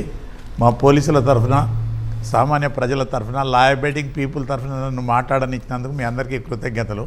తర్వాత ఇది రెండోసారి నేను మేధావులు చెప్పేది వినడం. ఫస్ట్ ఒకసారి 85లో వరవరరావు గారు ఎల్బీ కాలేజీలో ఒక మీటింగ్ పెట్టిండు. దాంట్లో ఆయన కాకోరి కుట్ర కేసు, రైల్వే కుట్ర కేసు గురించి చెప్పుకుంటూ ఏమని చెప్తాడంటే, అక్కడ పేల్చే వాళ్ళకి తెలుసు, ఆ రైల్వే అదేది బ్రిటిష్ గవర్నర్ను తీసుకెళ్లే రైల్లో లేబర్ కూడా పనిచేస్తున్నారు, వీళ్ళు కుట్రతోనే ఏదన్నా చేస్తే పేల్చేస్తే లేబర్ కూడా చేస్తారు అని చెప్పుకుంటూ శత్రువుకు సేవ చేసే పేదవాడైనా మనం చంపాల్సిందే అని చెప్పినాడు. అంటే ఇప్పుడు ఆ తర్వాత ఇప్పుడు హరగోపాల్ గారు చెప్పింది, ఈయన చెప్పింది అంటే వీళ్ళు శాంతి కోరుకుంటున్నారా, ఒక వర్గాన్ని రెచ్చగొడుతున్నారా, పోనీ ఆదివాసులకు ఏమైనా సహాయం చేస్తున్నారా, వాళ్ళు డెవలప్ అవ్వడానికి ఏదైనా చేస్తున్నారా? ఏదీ లేదు. అసంతృప్తివాదం, ఒక్కొక్కడు కొట్టుకోసావాలి, మేము బాగుండాలి. వీళ్ళు ఎప్పుడన్నా అడవి పోయి వాళ్ళ బాధలు చూసినారా? ఇప్పుడు చెంపన్న లాంటి వాళ్ళు 1000 మంది సరెండర్ అయినారు. నాకు తెలిసిన వాళ్ళు ఒక 500-600 మంది ఉన్నారు. వాళ్ళ బాగోగులు మరి మీరు ఇన్ని రోజులు మా గురించి మీ జీవితం పాడు చేసుకున్నారు, మీరు ఎట్లా బతుకుతున్నారని వాళ్ళు ఎప్పుడన్నా అడిగినారండి? సిద్ధాంతము అని పర్పులల్లో ఏసీ రూమ్లలో కూర్చొని యూత్ని రెచ్చగొట్టడం తప్పితే యూత్ ఎంత కష్టపడుతున్నారు, మా యూత్ ఎంత కష్టపడుతున్నారు. మా దాంట్లో 85 కంటే ముందు 85 కంటే ముందు చాలా పేదరికం ఉండే మనకు. తర్వాత ఇంజనీరింగ్ కాలేజీలు అవన్నీ వచ్చి ఇప్పుడు లక్షలాది మంది irrespective of caste and creed, ఎవరి దగ్గర మేధస్సు ఉందో, ఎవరి దగ్గర సాఫ్ట్వేర్ అయినారో, ఇప్పుడు పల్లెలు బాగుపడ్డాయి, ఊర్లు బాగుపడ్డాయి. ఒక్కొక్క ఊర్లో లక్షలలో సెల్ ఫోన్లు వచ్చినాయి, 100లలో కార్లు వచ్చినాయి, 1000లలో మోటార్ సైకిళ్ళు వచ్చినాయి. అంత డెవలప్ అయినా కూడా మీరు ఏ వర్గాన్ని పగబెట్టుకొని, ఏ వర్గాన్ని దృష్టిలో పెట్టుకొని, ఏ వర్గాన్ని చంపేయాలని చూస్తున్నారు? ఇంకా ఇప్పుడు ఎట్లాగూ మీరు బలవంతులు కాదు, బలహీనులు అనేది తెలిసిపోయింది. మొదట్లో మా వాళ్ళు కొంతమంది చచ్చిపోయినా మా మీద ఏదైనా అని తట్టుకున్నాము. ప్రభుత్వం, ప్రజలు మాకు సహకారం ఇచ్చినారు. We're ready to fight. తర్వాత ఇప్పుడు బస్తర్లో కానీ ఎక్కడున్నా కూడా హోమ్ మినిస్ట్రీ దగ్గర ఉండే అంతర్గత భద్రత గురించి ఉండే ఫోర్సే కానీ మేము ఎప్పుడు ఆర్మీని వాడలేదు, ఎయిర్ ఫోర్స్ వాడలేదు, ఏ డ్రోన్స్ వాడలేదు, తర్వాత ఇది కూడా నేవీ కూడా వాడలేదు. అంతర్గత భద్రత ఉన్నది మనకు శాంతి చేయడానికి. ఎవరు అల్లరి చేసినా రేపు పోలీసులు స్ట్రైక్ చేస్తూ ఊరుకుంటున్నాయి ప్రభుత్వం. ఎవరు రోడ్ల మీదకి రావద్దు, ఎవరు భావాలు ఉంటే వాళ్ళు చెప్పుకోవచ్చు. ఆ యూత్ను వాళ్ళందరినీ మొబిలైజ్ చేసి మంచి శాంతియుతంగా ఆర్గనైజ్ చేయండి. జంపన్న దగ్గర ఎంత తెలివితేటలు ఉన్నాయో బయటకు దించండి. యూత్ను మంచి రాజకీయాలను సరిదిద్దే మార్గం వాళ్ళకి చూపించండి. అది చెప్పకుండా మేమే ఇస్తాం శాంతి, మేమే చస్తున్నామని చెప్తాం, కానీ వాళ్ళు చంపుతున్నారని చెప్తాం. నేను తుపాకీ పట్టినోడు కాకుండా ఆదివాసీలలో ఎవరన్నా అమాయకులు చచ్చినారండి ఈ రోజుల్లో? ఇంతవరకు ఎక్కలేదు. తుపాకీ పట్టి ఎవరైతే మందిని చంపుతామంటున్నారో వాళ్ళు చస్తున్నారు. పోనీ మేము పోయి వాళ్ళని దొరకబడి చంపినట్టు విలేకరులు అయితే ఊరుకోరు కదండి. విలేకరులు నిజం రాస్తారు కదండి. వాళ్ళు ఎప్పుడన్నా ఒక ఇన్సిడెంట్ వచ్చిందా? అమాయకులను తుపాకీతో పండుకున్న వాళ్ళు నన్ను చంపినా? అమాయకులు బలైపోయిన సందర్భాలు అమాయకులు మీరు జర్నలిస్ట్ గా నన్ను అడిగారు కాబట్టి నేను చెప్తున్నాను. అనేక సందర్భాల్లో అమాయకులు ఎవరి బలైపోయారు. చేతిలో? వాళ్ళు ఇన్ఫార్మర్లనో లేకపోతే అదేనో ఇదేనో చెప్పి సో అటు పోలీసుల నుంచి కానీ ఇటు మావోల నుంచి కానీ బలైపోయిన వాళ్ళు ఎంతో మంది ఉన్నారు. అమాయకులు అంటే నేను ఒక ఇంతవరకు ఉదాహరణ చెప్తాను. ఉండండి, నన్ను మాట్లాడివ్వండి. మీరు మాట్లాడేటప్పుడు నేను మాట్లాడలేదు. Let him complete. ఓకే, అమాయకులు అంటే ఎవరండి? ఎవరు అమాయకులు? మీరే చెప్పండి. మీరు అన్నారు కనుక నేను అంటున్నాను. Sir. అమాయకులు అంటే ఇరు వర్గాలకు చెందని వారు, Yes. శాంతి కాముకులు అండ్ ప్రభుత్వంతో ప్రజా వ్యవస్థలో బాగుండే వాళ్ళు అమాయకులు. మీరు అటు పార్టీకి చేసుకుంటూ ఆయుధం లేకున్నా కూడా మిమ్మల్ని చంపొచ్చు మేము. ఎందుకంటే మా కానిస్టేబుల్ సినిమాకు పోతే చంపినారు, దేవాలయంకి పోతే చంపినారు, ఎక్కడ చంపినారు? ఇది ధర్మయుద్ధమా ఏమన్నా? మీరు మా వాళ్ళని చంపినట్టు మేము ఆత్మరక్షణ Is it a మిమ్మల్ని personal చంపుతున్నాం. agenda, sir? ఇది personal agenda no, it is local circumstances. అక్కడ కానిస్టేబుల్కి వాళ్ళు ఎదురైనారు, వాళ్ళు చంపుకున్నారు. ఏ ఆఫీసర్ చెప్పడు, ఏం చెప్పడు, వాళ్ళు దొరికితే ఒంటరిగా చంపరు అది ఇదని. ఎక్కడ మాకు రాసి కూడా లేదు, సర్క్యులర్ కూడా లేదు. మీకు మా మెమోలు కూడా తెలుస్తుంటాయి కదండి. మా ఈ వాళ్ళు ప్రొసీజర్ కూడా ఎలా స్టార్ట్ అవుతుంది సార్? ఇప్పుడు ఈ శాంతి ప్రక్రియ, ఈ శాంతి చర్చలను చెప్తున్నారు కదా, వాళ్ళు ముందుకు వచ్చారు మొదటి అడుగు. సో ప్రభుత్వం ఏదైతే ఎన్నికలకు ముందు చెప్పిందో అలా కాకుండా వాళ్ళు ముందుకు వచ్చారు. తర్వాత ప్రభుత్వం కూడా ఇప్పుడు మేము సిద్ధం అంటోంది. సో తర్వాత పరిణామాలు ఏమన్నా మారే అవకాశం ఉంటుందా? నిజంగా ఇది వ్యూహము లేదంటే అస్త్ర సన్యాసం, ఈ రెండిట్లోనే ఏదో ఒకటిగా మీరు చూస్తారా? ప్రభుత్వం తరపున అంటే మీరు ప్రతినిధిగా ఉంటారు కాబట్టి, మీరే ప్రధాన పాత్ర పోషిస్తారు కాబట్టి నేను అడుగుతున్నాను. ఈ ఫీల్డ్లో నేను మొదటి నుంచి ఉన్నాను. అందులో ఉన్న నలుగురిలో మేము ముగ్గురం వరంగల్ వాళ్ళమే. వర్స్ట్ ఎఫెక్టెడ్ జిల్లా అది. సార్. ఆయన బాధపడ్డాడు, నేను బాధపడ్డాడు, పడుతున్నాము. సరే, అది వేరు. సార్, అయితే ఈ రాజకీయ ప్రక్రియలు ఇవన్నీ మేము ఫస్ట్ చెన్నారెడ్డి గారు వచ్చినప్పుడు చూసినాను. అప్పుడు డ్యూటీలో ఉన్నాను. ఎందుకు చెన్నారెడ్డి గారు కొంచెం మమ్మల్ని ఆగమన్నారు, తొందరపడొద్దు అన్నారు అంటే వాళ్ళు డెవలప్మెంట్ చూసి ప్రోగ్రెస్ చూసి ఏమన్నా మారుతారేమో, ఛాన్స్ ఇద్దాము అని అన్నారు. సరే, కొంతమంది వచ్చినారో లేదో కానీ అసలు వాళ్ళు బాగా బలం పుంజుకున్నారు. దాని తర్వాత 2004లో రాజశేఖర రెడ్డి గారు అదే ఛాన్స్ ఇద్దాము మనం, ఎందుకంటే కొట్లాటలు అది ఇది అన్నారు. ఆ పక్క నుంచి కూడా వచ్చింది. కానీ వాళ్ళు ఒక ఉద్దేశంతో వచ్చినారు. చర్చలు కావదు, అవి ఫలితం కావు అని తెలిసే వచ్చినారు. వాళ్ళు అట్లాగే చేసినారు, బలపడ్డారు. కానీ రెండోసారి ఛాన్స్, ఫస్ట్ ఛాన్స్ని మేము బోడగొట్టుకున్నాం కనుక రెండోసారి ఛాన్స్ని మేము బోడగొట్టుకోదలుచుకోవాలి. మేము కూడా బలంగా తయారైనాం. అప్పుడు అభివృద్ధి చెందింది, దేశం అభివృద్ధి చెందింది, టెక్నాలజీ అభివృద్ధి చెందింది. మాకు బడ్జెట్లు ఎక్కువ వచ్చినాయి. వేరే రాష్ట్రాలు, వేరే దేశాల్లో పోలీసు వాళ్ళు ఎట్లా చేస్తున్నారు ఇవంతా స్టడీ చేస్తాం. Then we got upper hand. తప్ప తుపాకీ బట్టి మందిని చంపేవాడిని చంపడం, రైట్ చెప్పండి. హరగోపాల్ గారు. అరెస్ట్ చేయడానికి వెళ్తే మా వాళ్ళని చంపడం. ఒక కేసులో నేను చెప్తాను, వరంగల్లో నేను ఉన్నప్పుడు ఒక కేసులో అరెస్ట్ అయినాడు. అతని తండ్రి చనిపోయినాడంటే కోర్టు వారి అనుమతితోని 12 మంది జవాన్లతోని అతని తండ్రి చితి దగ్గరికి పంపితే వాడు 12 మందిని చంపించినాడు. అటువంటి చెప్పరు కదా వీళ్ళు. ఇప్పుడు అయితే సార్, అంటే గతంలో పోలీసులలో పేదలు లేరా? అయితే సార్ చంద్రబాబు గారు, గతంలో జరిగిన ఈ సంఘటనలనే మళ్ళీ మనం రికాప్ చేసుకుంటూ ముందుకెళ్ళడానికి ఇది ఒక ఆటంకంగా భావిద్దామా, లేదంటే నిజంగా ఈ శాంతి చర్చలు ఏవైతే ఉన్నాయో దీన్ని సజావుగా సాగించి దీనికి ఒక అది కంక్లూజన్ అందరికీ ఉంది, వాళ్ళకుంది, మాకుంది. కానీ వాళ్ళ చెప్పడం, వాళ్ళ రాయబారము, వాళ్ళ రెచ్చగొట్టడం, ఒక శాంతి ప్రక్రియకు చర్చలకు వస్తున్నామన్న ధ్యాసలో లేరు. హరిగోపాల్ గారు కానీ ఈయన గారు కానీ మాకు చర్చలే కావాలి, మేము శాంతియుతంగా ఉంటాం, మేము సాయుధ పోరాటం వదిలేద్దాం ఆ పంత అన్న మాట రావడం లేదు వాళ్ళ దగ్గర. రైట్, హరగోపాల్ దగ్గరికి వెళ్దాం. హరగోపాల్ గారు, ఒక్కసారి మీరు అందరూ మాట్లాడింది విన్నారు కదా, మీ విశ్లేషణ ఒకసారి కావాలి సార్ నాకు. ఎందుకంటే సిపిఐ అంటే కమ్యూనిస్ట్ పార్టీ ఆఫ్ ఇండియాగా ప్రారంభమై ఆ తర్వాత సిపిఐఎం, దాంట్లో మార్క్సిజం యాడ్ అయింది. ఆ తర్వాత అనేక భాగాలుగా ఇది విభజింపబడింది.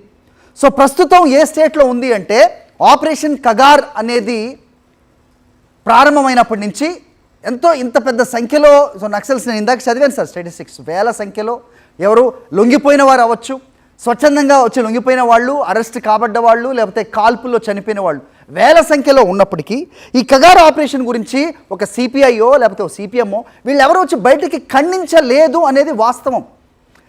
నేను ఈ మాట మాట్లాడే ముందు అన్ని పేపర్లు తిరిగేశాను, ఒక్కసారి వెనక్కి వెళ్ళి న్యూస్ కూడా చూశాను, కానీ ఈ ఖండన ఎక్కడ కనబడలేదు. నెంబర్ 1. నెంబర్ 2, సో అర్బన్ నక్సల్స్గా పిలువబడే, I'm not saying that CPI అవ్వచ్చు, సిపిఎం అవ్వచ్చు, ఈరోజు ఏదైనా వాళ్ళు పార్టీ మీటింగ్లు పెడితే 30 లోపు ఉన్న యువకులు వెతికినా కనబడరు, 40 వయసు లోపు ఉన్న వాళ్ళు అక్కడక్కడ కనబడతారు. ఈ ట్రెండ్ని ఏ రకంగా చూడాలి అంటే ఒక 30-40 సంవత్సరాల నుంచి సో మావోయిజం లేకపోతే ఈ మావోయిస్ట్ పందా ఏదైతే ఉందో దీని వైపు ఎవరు ఆకర్షింపబడట్లేదు. ప్రస్తుతం ఈ socio political and economic situation ఏదైతే మారుతుందో ఈ మార్పులో భాగంగా అభివృద్ధికే వాళ్ళు జై కొడుతున్నారు. ఆ పరిస్థితుల్ని గమనించే ప్రస్తుతం ఈ శాంతి చర్చలకు వస్తున్నారు అనే దాంట్లో వాస్తవం ఉందా? మీ విశ్లేషణ ఏంటి? ఇవాళ ఈ అభివృద్ధి నమూనా ఏదైతుందో అది ప్రపంచవ్యాప్తంగా ఎటువంటి ప్రతిస్పందనలు తీస్తుందో మనం చూస్తే మన పక్క దేశంలో బంగ్లాదేశ్లో కానీ శ్రీలంకలో కానీ ప్రజలు ఒక్కసారి వాళ్ళు తిరగబడితే ఆ దేశ అధినేతలు పారిపోయారు. అంటే ఒక అభివృద్ధి నమూనా ఒక స్థాయి దాటిన తర్వాత ప్రజలు చరిత్రలో వాళ్ళు ఎంటర్ అయిన తర్వాత పాలకులు ఆ పరిస్థితిని ఎదుర్కొన్నది చాలా కష్టం. ఇవాళ ప్రజాస్వామ్య వ్యవస్థ ఎట్లొచ్చింది? చారిత్రకంగా ఎన్ని పురిటి నొప్పుల ద్వారా ప్రజాస్వామ్య వ్యవస్థ వచ్చింది, ఎన్ని పోరాటాల ద్వారా ప్రజాస్వామ్య వ్యవస్థ వచ్చింది, ఎన్ని త్యాగాల ద్వారా ప్రజాస్వామ్య. ఇవాళ మనం ప్రజాస్వామ్యం అని చెప్పుకుంటున్నాం. ప్రజాస్వామ్యము ఓ రాజ్యాంగం, ఓ రాజ్యాంగ విలువలు, చట్టబద్ధ పాలన, రాజ్యాంగ ప్రమాణాలు ఇవన్నీ ఏమయ్యాయి? ఇవాళ మీరు ఒకవేళ విప్లవోద్యమాన్ని హ్యాండిల్ చేయాలన్నా మీరు రాజ్యాంగాన్ని పక్కకు పెట్టి మాకు ఎలాగో బలం ఉంది కదా అన్నప్పుడు వాళ్ళకి వీళ్ళకి తేడా ఏమిటి? వీళ్ళ కుటుంబాలని వాళ్ళకు విప్లవోద్యమం పోరాటం చేస్తున్నాయి, వీళ్ళు పోరాటం చేస్తున్నారు. మధ్యాహ్న రాజ్యాంగం ఏమైంది? రాజ్యాంగం పేరు మీద మనం పాటిస్తూ రాజ్యాంగానికి ప్రమాణాలను పాటించినప్పుడు మీరు ప్రజాస్వామ్య వ్యవస్థ అని చెప్పుకోవడం అనేది అది ప్రమాణమేనా మీకు అనేటువంటి ప్రశ్న ఒకటి సెంట్రల్ క్వశ్చన్. అయితే ప్రజాస్వామ్య సమస్య, ప్రజాస్వామ్య వ్యవస్థ, దాని ప్రమాణాలు, దాని చట్టబద్ధ పాలన, దానికి ఉండే నాగరిక అని దానికి ఉండే సంస్కారం అవి ఉండాలి. అవి లేకుండా అన్ని పక్కకు పెట్టేసి నేకెడ్ వార్ లాగా అయిపోయింది. ఈ నేకెడ్ వార్లో ఎవరు రైటు ఎవరు రాంగ్ అనేది ఎవరెవరి యొక్క భావజాలను బట్టి, ఎవరెవరు విలువలను బట్టి, ప్రాపంచిక దృక్పథాన్ని బట్టి ఇవాళ మాట్లాడే వాళ్ళందరూ తీసుకునే స్టాండ్ ఏమిటంటే వాళ్ళకు ఉండేటువంటి విలువల చట్టంలో వాళ్ళు ఒక స్టాండ్ తీసుకుంటున్నారు. రాజ్యాంగం ఒకవేళ మనకు రెఫరెన్స్ పాయింట్ అయితే అప్పుడు మరి మనం రాజ్యాంగానికి దీంట్లో రావాలి కదా. శాంతి చర్చలు అని మనం ఎందుకు అంటున్నామంటే రాజ్యానికి మరొకసారి చెప్పడం అంటే మీ ప్రమాణాలు ఏమిటి? మీరు చట్టబద్ధ పాలన అన్నారు, మీరు రాజ్యాంగంలో షెడ్యూల్ 5 ఉంది, ఎస్సీ ఎస్టీ అట్రాసిటీ 1/70 ఉంది, ఫారెస్ట్ రైట్స్ యాక్ట్ ఉంది. ఇవన్నీ ఏం చెప్తున్నాయి? అక్కడ ఉండే ఆదివాసీల యొక్క అనుమతి లేకుండా, వాళ్ళ భాగస్వామ్యం లేకుండా మనం వాళ్ళ యొక్క వనరులను తగ్గడానికి వీలు లేదని ఇవి చెప్తున్నాయి. ఇది చరిత్ర. ఈ 75 ఏళ్ల చరిత్రలో ఆదివాసుల పోరాటాల ద్వారా ఇన్ని చట్టాలు వచ్చాయి. మావోయిస్టు విప్లవోద్యమం ఏం రాలేదని కాదు, ఆదివాసుల పోరాటాలు. విప్లవోద్యమాన్ని కేవలం దాన్ని మొత్తం ఆదివాసీ పోరాటం దాంతో సమానంగా ఆదివాసీలు వాళ్ళు నిరంతరంగా పోరాటం చేస్తున్నారు. ఆ పోరాటాల ద్వారానే ఇవాళ ఇన్ని చట్టాలు వచ్చాయి. ఈ చట్టాలన్నీ ఏమయ్యాయి అనేది ఒక ప్రశ్న వస్తుంది. మీరు ఆదివాసీల యొక్క అనుమతి లేకుండా అక్కడ పోవద్దంటే మీరు అక్కడ పంచాయతీ పెట్టారా? ఇవాళ మీరు అక్కడ వనరులు మేము తీసుకుంటున్నాం, మేము 2035 తర్వాత మొత్తంగా మేము వనరులన్నీ అక్కడ మనం తీసుకోవాలి అంటే మీకు హక్కు ఎవరిచ్చారు? రాజ్యాంగం మీకు హక్కు ఇస్తున్నదా? అక్కడ పోయి ఆ వనరులను తీసుకునే హక్కు ఇస్తుందా? ఇది ఒకటి. రెండవది, శాంతి చర్చల గురించి చర్చ జరుగుతున్నప్పుడు మన మిత్రులు ఎవరైతే ఈ చర్చలో పాల్గొంటున్నారో వాళ్ళు దయచేసి ఒక భయంకరమైనటువంటి పరిణామాన్ని గురించి ఆలోచించాలి. ఆ భయంకరమైన పరిణామం ఏంటంటే ఇవాళ రాజ్యానికి చట్టము రాజ్యాంగము కాదని అధికారాన్ని విచ్చలవిడిగా ఉపయోగించేటువంటిది సూత్రరీత్యా అది బస్తరే కావచ్చు, అది కాశ్మీరే కావచ్చు, అది నాగాలి, అది ఎక్కడైనా కావచ్చు. కానీ రాజ్యానికి ఏమాత్రము నియమాలు లేకుండా, నియంత్రణ లేకుండా అధికారాన్ని తర్వాత ఆయుధాన్ని ఉపయోగించేటువంటి హక్కును సూత్రరీత్యా ఏ కారణం వలనైనా సరే మనం అంగీకరిస్తే దాని పరిణామం ఏంటంటే రాజ్యం ఇంకా ఒక్కసారి దానికి అలవాటు పడ్డదంటే అది ఎవరిని అందుకని అర్బన్ నక్సల్ అంటున్నారు, రాహుల్ గాంధీని మావోయిస్ట్ అంటున్నారు. ఎందుకు అంటున్నారు రాహుల్ గాంధీని మావోయిస్ట్? అంటే మావోయిస్ట్ని ఏం చేసినా పర్వాలేదు అనేది ఒకటి సమాజంలో ఒక రకమైన అంగీకారం వచ్చినప్పుడు రాహుల్ గాంధీని కూడా మావోయిస్ట్ అని అంటే రాహుల్ గాంధీని కూడా ఏం చేసినా పర్వాలేదు అనే దగ్గరకు వస్తుంది.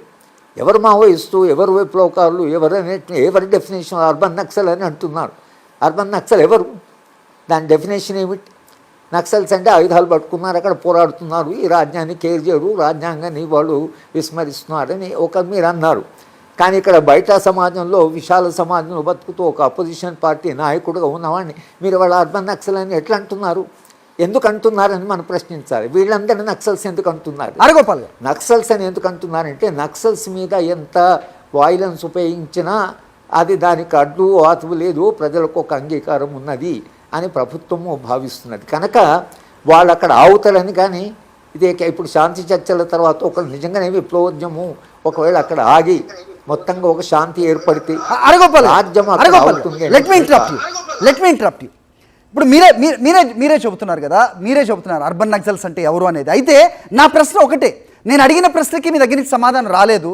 సో సిపిఐ కానీ సిపిఎం కానీ వీళ్ళకి వస్తున్న ఆదరణ, ప్రస్తుతం ఒక రాజకీయ పార్టీలుగా వాళ్ళు పోరాడుతుంటే వాళ్ళకు వస్తున్న ఆదరణని మనం చూస్తున్నాం. అలాగే ప్రస్తుత మార్పుని మీరు గమనిస్తున్నారా? అరగోపాల్ గారు ప్లీజ్ లెట్ మీ కంప్లీట్.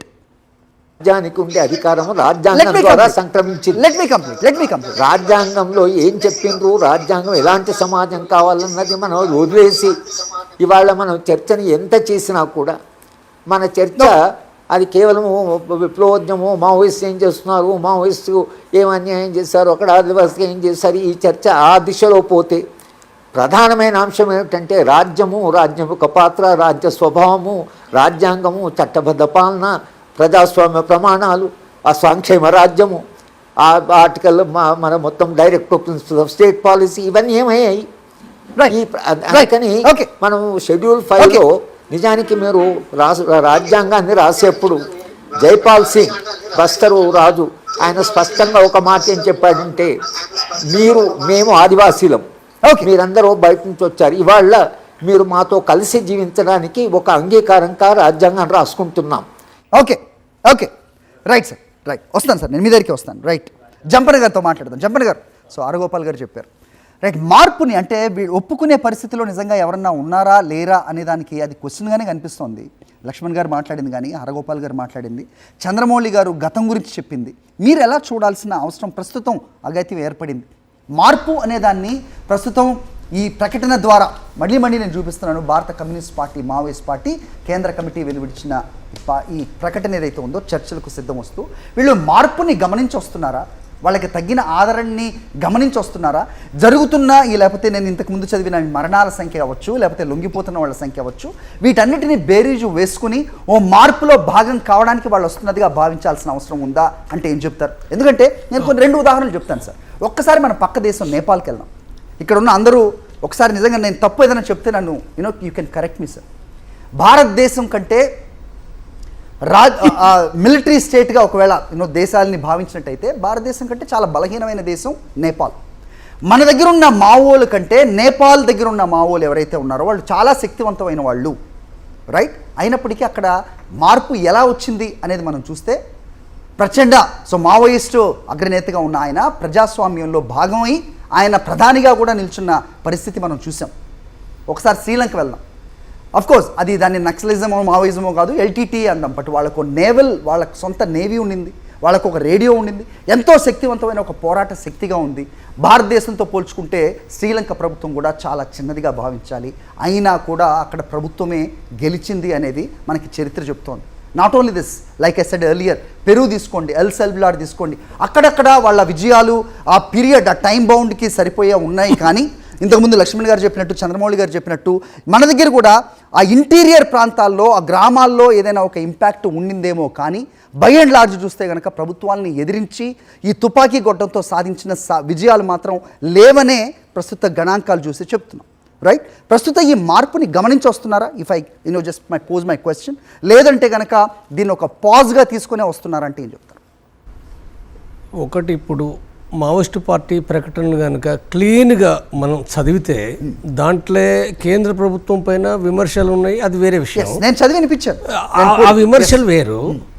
విమర్శలు చేయడం, మావోయిస్టు పార్టీ చేయడం కానీ, లేదా కేంద్ర ప్రభుత్వం నుండి బీజేపీ పార్టీ చేయడం కానీ, ఇది వేరు.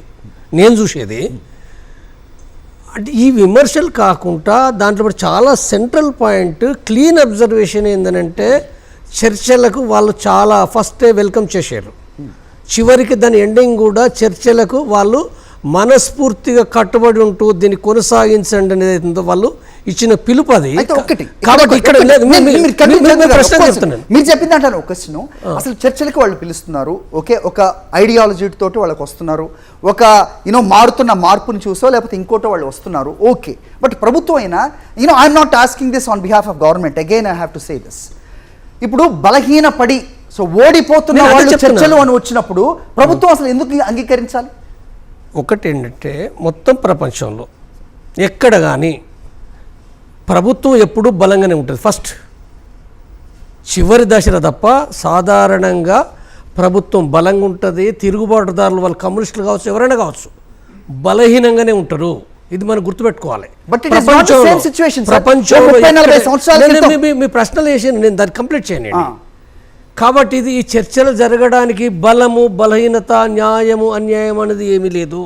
ప్రభుత్వం యొక్క బాధ్యత ఎప్పుడు కూడా, భారతదేశం కావచ్చు, ప్రపంచంలో ప్రతి ప్రభుత్వం బాధ్యత దేశంలో కూడా శాంతిని రక్షించవలసిన బాధ్యత, ప్రజాస్వామ్యాన్ని నెలకొల్పవలసిన బాధ్యత తప్పనిసరిగా ఉంటుంది. అది తప్పనిసరిగా ఉంటుంది. కాబట్టి ఉంటున్నప్పుడు అంటే తప్పనిసరిగా ఉంటుంది కాబట్టి వెంటనే చంపేయడం అనేది అది ఉండదు.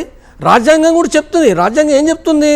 రాజ్యాంగం చెప్పేదైతే ఇప్పుడు అరగోపాల్ సార్ చాలా స్పష్టంగా రాజ్యాంగం ఏం చెప్తుందనేది చెప్పిండు, మనందరికీ తెలుసు. రాజ్యాంగం ప్రకారంగా ఎవరైతే నేరం చేస్తారో, ఎవరైతే హింస చేస్తారో దాన్ని తప్పనిసరిగా కంట్రోల్ చేయాలి. అవసరమే. కంట్రోల్ చేయొద్దనేది ఎవరు అనరు. కంట్రోల్ చేయడం అంటే ఏంటిది విధానం? శాంతియుతంగానే కంట్రోల్ చేయడానికి ప్రయత్నం చేస్తాం. దాంట్లో పట్ల చట్టాలు కూడా ఏమున్నాయి? ఈవెన్ సాయుధులు కూడా వాళ్ళు హింస చేస్తున్నప్పుడు, ప్రతి హింస చేస్తున్నప్పుడు దాన్ని నిరోధించడానికి ఎన్కౌంటర్ అనే పదం కూడా వచ్చింది కదా. ఎన్కౌంటర్ మీనింగ్ ఏంటిది? యుద్ధం కాదు. యుద్ధం వేరే, ఎన్కౌంటర్ వేరే. యుద్ధం అంటే అర్థం వేరే, ఎన్కౌంటర్ అంటే అర్థం వేరే. ఎన్కౌంటర్ మీనింగ్ ఏంటిది? ఆ నేరస్తులను, ఆ హింస చేసే వాళ్ళను పట్టుకోవడానికి పోయినప్పుడు అప్పుడు ఆ సందర్భంగా జరిపే కాల్పులు వేరు. ఆ కాల్పులు వేరే, యుద్ధం వేరే. యుద్ధం జరుగుతుందా లేదా అనేదని మనం గమనిస్తే అది యుద్ధమా, ఎన్కౌంటర్ అనే విషయాన్ని చాలా స్పష్టంగా ఎవరైనా చెప్పవచ్చు, ఎవరు ఏం మాట్లాడినప్పటికీ. కాబట్టి ఇక్కడ నేను దాంట్లోకి పోవటం లేదు, ఎందుకంటే ఇప్పుడు నా సబ్జెక్టు వేరు కాబట్టి నేను దాంట్లోకి పోకుండా నేను సూటిగా విషయానికి నేను వస్తున్నప్పుడు ఏంటంటే, ఇవాళ వాస్తవంగా గతంలో పూట ఇందిరాగాంధీ కావచ్చు, మన్మోహన్ సింగ్ కావచ్చు, లేదా ఈవెన్ బీజేపీ మోడీ కూడా తిరుగుబాటుదారులతోటి చర్చలు వద్దనే, అంటే కొన్ని సందర్భాల వేగంగా మాట్లాడడం వేరు, కానీ ఒక ప్రధానమంత్రిగా, ఒక గవర్నమెంట్గా తిరుగుబాటుదారులతో ఎన్నిటికీ చర్చలు చేయమనే అవగాహన లేదు. ఎందుకంటే రాజ్యాంగాన్ని తను పాటించాలి. బయట ఎవరైనా మాట్లాడినా ఒక ప్రధానమంత్రిగా రాజ్యాంగాన్ని పాటించాలి. కాబట్టి అది అంటే ఆ అవగాహన ఉంది కాబట్టి ఈశాన్య రాష్ట్రాల్లో కూడా కొంత చర్చలు జరిగినవి ఉన్నాయి. తర్వాత ఇక్కడ కూడా మావోయిస్టులతోటి ఛత్తీస్గఢ్ గతంలో బీజేపీ ఏం మాట్లాడినప్పటికీ చాలా నేను కంప్లీట్ చేయను, మీ ప్రశ్న కంప్లీట్ కావాలి కదా. కాబట్టి ఇది అందులో భాగంగానే తప్ప వేరే చాలా స్పష్టంగా ఆనాడు, అంటే నేను చర్చకు వచ్చింది కాబట్టి ఆనాడు ఛత్తీస్గఢ్ ముఖ్యమంత్రి రాజ్యాంగం అంటే మీరు ఒప్పుకుంటేనే రాండి నా మాట ఎక్కడ మాట్లాడలేదు. చాలా స్పష్టంగా మీరు రండి, ఎవరు పంపుతారో పంపండి, మీరు ఎవరినైనా పంపండి, చర్చలకు రాండి, చాలా స్పష్టంగా మాట్లాడాడు. కాబట్టి ఇక్కడ నాకు ఛత్తీస్గఢ్ గవర్నమెంట్ నుంచి కూడా చర్చలకు సంబంధించింది ఏంటిది, మావోయిస్ట్ పార్టీ నుంచి ఏంటంటే నేను ఆనాడు అంటే 1 year క్రితం కూడా చెప్పాను నేను, ఎట్లా చర్చలు అంటే ఏంటిది నాకేం సంబంధం లేదనే విషయాన్ని మాట్లాడినా. కాబట్టి నాకు చాలా స్పష్టంగా తెలుసు ఆ విషయాలు వాళ్ళు ఏం మాట్లాడారు. కాబట్టి ఇక్కడ మనం గమనించినప్పుడు ఇప్పుడు ఏవైతే ఉన్నాయో ప్రభుత్వం అంటే ఈ ప్రక్రియ ముందుకు పోయినప్పుడు తప్పనిసరిగా కేంద్ర ప్రభుత్వం తను చెప్పాలి. నా దృష్టిలో కూడా రాష్ట్ర ప్రభుత్వం కాదు, ఇది చాలా స్పష్టంగా ఇవ్వాలా. మరొక వంక కేంద్ర ప్రభుత్వం, మరొక వంక మావోయిస్టు పార్టీ సంబంధించిన కేంద్ర కమిటీ, నా రాష్ట్ర కమిటీలు కాదు తెలంగాణ రాష్ట్ర కమిటీ ఉండొచ్చు, బీహార్ ఉండొచ్చు, ఒరిస్సా ఉండొచ్చు. రాష్ట్ర కమిటీలు రాష్ట్ర ప్రభుత్వాలు కాదు, డైరెక్ట్గా కేంద్ర ప్రభుత్వం వర్సెస్ కేంద్ర కమిటీ. కాబట్టి ఇది ఏదైతే నా దృష్టిలో ఈ రెండు ఆల్రెడీ ఇప్పుడు కేంద్ర కమిటీ ఇచ్చింది వాళ్ళు అభయ్. తర్వాత ఇప్పుడు నెక్స్ట్ తప్పనిసరిగా ఈ ప్రక్రియ కేంద్ర ప్రభుత్వానికి కాడికి తప్పనిసరిగా పోతుంది.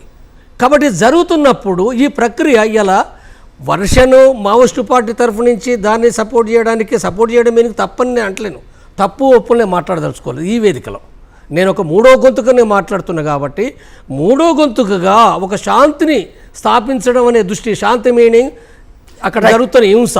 కాబట్టి ఆ దృష్టిలో పెట్టుకున్నప్పుడు ఇక్కడ జరిగేది ఏంటంటే తప్పు ఒప్పులు, న్యాయాన్యాలు, ఎవరు ముందు ఎవరు వెనుక ఇవి కాదు నా దృష్టిలో.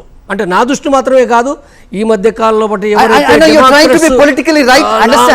రాజకీయాలను నేను మాట్లాడదలుచుకోలేదు. కాబట్టి దృష్టిలో పెట్టుకున్నప్పుడు నా విజ్ఞప్తి కూడా ఏంటంటే మాట్లాడచ్చు, అంటే మాట్లాడదాన్ని ఆ విమర్శలే తప్పని నేను ఏమీ అనను. దాంట్లో బట్ట కొన్ని ప్రతి వాళ్ళు మాట్లాడదాంట్లో బట్ట ఏదో ఒక మేరకు విషయాలు ఉండొచ్చు, నేను వాటిని నెగెక్ట్ చేయటం లేదు. కానీ ఇవాళ ఆలోచించవలసిన పరిస్థితి ఏంటంటే ఈ శాంతిని ఎట్లా స్థాపించాలి అనేది ఇది ప్రధానమైన టాస్క్. మావోయిస్టులు కోరేది కూడా మీ ప్రశ్నకు నేను చెప్పేది ఇది వ్యూహమా ఏంటిది అనేది నేను మొదటగా అస్త్ర సన్యాసం ఈ ప్రకటన లేదని చెప్పిన ఫస్ట్. తర్వాత నేను చెప్పేది ఏంటంటే ఈ చర్చల ప్రక్రియ అంటూ కనుక ముందుకు పోయినప్పుడు అంటే ముందుకు పోవడానికి సంబంధించిన కొంత టైం పడుతుంది. సమాజాల్లో కూడా అది మీరు ఇంతకు ముందు కూడా చెప్పారు. మీ statement ఇంతకు ముందు కూడా చెప్పారు. నా question చాలా simple. లేదు పాఠకుల కోసం ఇది అవసరం ఏంటంటే ఇది దృష్టిలో పెట్టుకున్నప్పుడు రేపు ఏ రకంగా ముందుకు పోవాలనో వాళ్ళు రేపు అంటే నేను ఎందుకు చెప్తున్నంటే 2004 లోపల అనుభవాలు దృష్టిలో పెట్టుకున్నప్పుడు అది నేను ఇప్పుడు ఇంకా చాలా స్పష్టంగా చెప్పింది అంటే ప్రాక్టీస్ అది ప్రాక్టీస్ నేను చెప్తున్నాను మావోయిస్టు పార్టీగా. అండ్ ఎందుకంటే ఇదేం రహస్యం కాదు. చంద్రమౌళి గారు నేను కంప్లీట్ చేయండి ఎందుకంటే ఇది చెప్పినప్పుడు ప్రాక్టీస్ అనేది మా సర్కులర్లో ఉంది, మా డాక్యుమెంట్లు ఉంది, అది అందరికీ తెలుసు, పోలీస్ ఇంటెలిజెన్స్ వాళ్ళకి కూడా తెలుసు. తర్వాత మాది మాత్రమే కాదు, ఆనాడు గవర్నమెంట్ ప్రాక్టీసే, ఈ రెండు ప్రాక్టీసే ఆనాడు. నేను మొత్తం కానివ్వండి నేను కంప్లీట్ కానివ్వండి. అయితే అది ప్రాక్టీస్ కాబట్టి ఇవాళ ప్రాక్టీస్ అనడం శుద్ధ తప్పు, 100% తప్పు. నేను ఎందుకు చెప్తున్నానంటే ప్రతి సందర్భంలో అట్లనే ఉండదు. చరిత్ర ప్రపంచంలో జరిగిన చర్చలు శాంతికి దోహదపడి ఉన్నాయి. ఇక్కడ కూడా వాళ్ళు ఏమి అనేది ఏందో వాళ్ళు మొదటిసారే అన్నీ చెప్తారని మనం ఎవ్వరు కూడా చెప్పరు. మావోయిస్టు పార్టీ కూడా చెప్పది. వాళ్ళు రెండింటికి సిద్ధంగా ఉంటారు. రెండింటికి మీనింగ్ ఏంటిదనంటే కంప్లీట్ కానివ్వండి. అంటే వాళ్ళు ఈ ప్రక్రియ ముందుకు పోతున్నప్పుడు వాళ్ళు ఏ రకంగా వాళ్ళు మాట్లాడుతారనేది అది వాళ్ళకే వదిలేయాలి తప్ప నేను చెప్పను. కాబట్టి దృష్టిలో పెట్టుకున్నప్పుడు తప్పనిసరిగా అంటే ఈ శాంతి చర్చలు నేను అంటే శాంతి చర్చలకు సంబంధించిన దాంట్లో పాల్గొన్నా కాబట్టి నేను బలంగా వ్యక్తం చేసేది ఏంటంటే ఈ శాంతిని సాధించడానికి శాంతి కమిటీ కంటిన్యూగా పనిచేస్తుంది. ఇది నేను చెప్పే విషయం. జంపన్న గారు ఒకటి నిజంగా చెప్పినాడు శాంతి చర్చల గురించి. కాకపోతే ఆయనకు ఒక నమ్మకం ఉంది, నేను సరెండర్ అయినాను, హృదయపూర్వకంగా సరెండర్ అయినాను, మనస్ఫూర్తిగా సరెండర్ అయినాను, నాకు ప్రభుత్వం నుంచి ఎలాంటి అపాయం లేదన్న నమ్మకం ఉంది. కానీ కొంచెం తిప్పి మాట్లాడితే వాళ్ళ నుంచి ఏమొస్తుందో అన్న భయంతో మీరెందుకు సాయుధ పంతా విడవాలని చెప్పడం లేదు? మీరు దెబ్బతిన్నారు కదా. నేను చెప్పిన కదా. ఇది కాకపోతే మీరు నిన్న నాకు చెప్పినారు నాకు ప్రభుత్వ ఉద్యోగం వచ్చేది, మేము బాగుండేది, ఇప్పుడు నేను చాలా అదున్నాను అని చెప్పినాడు.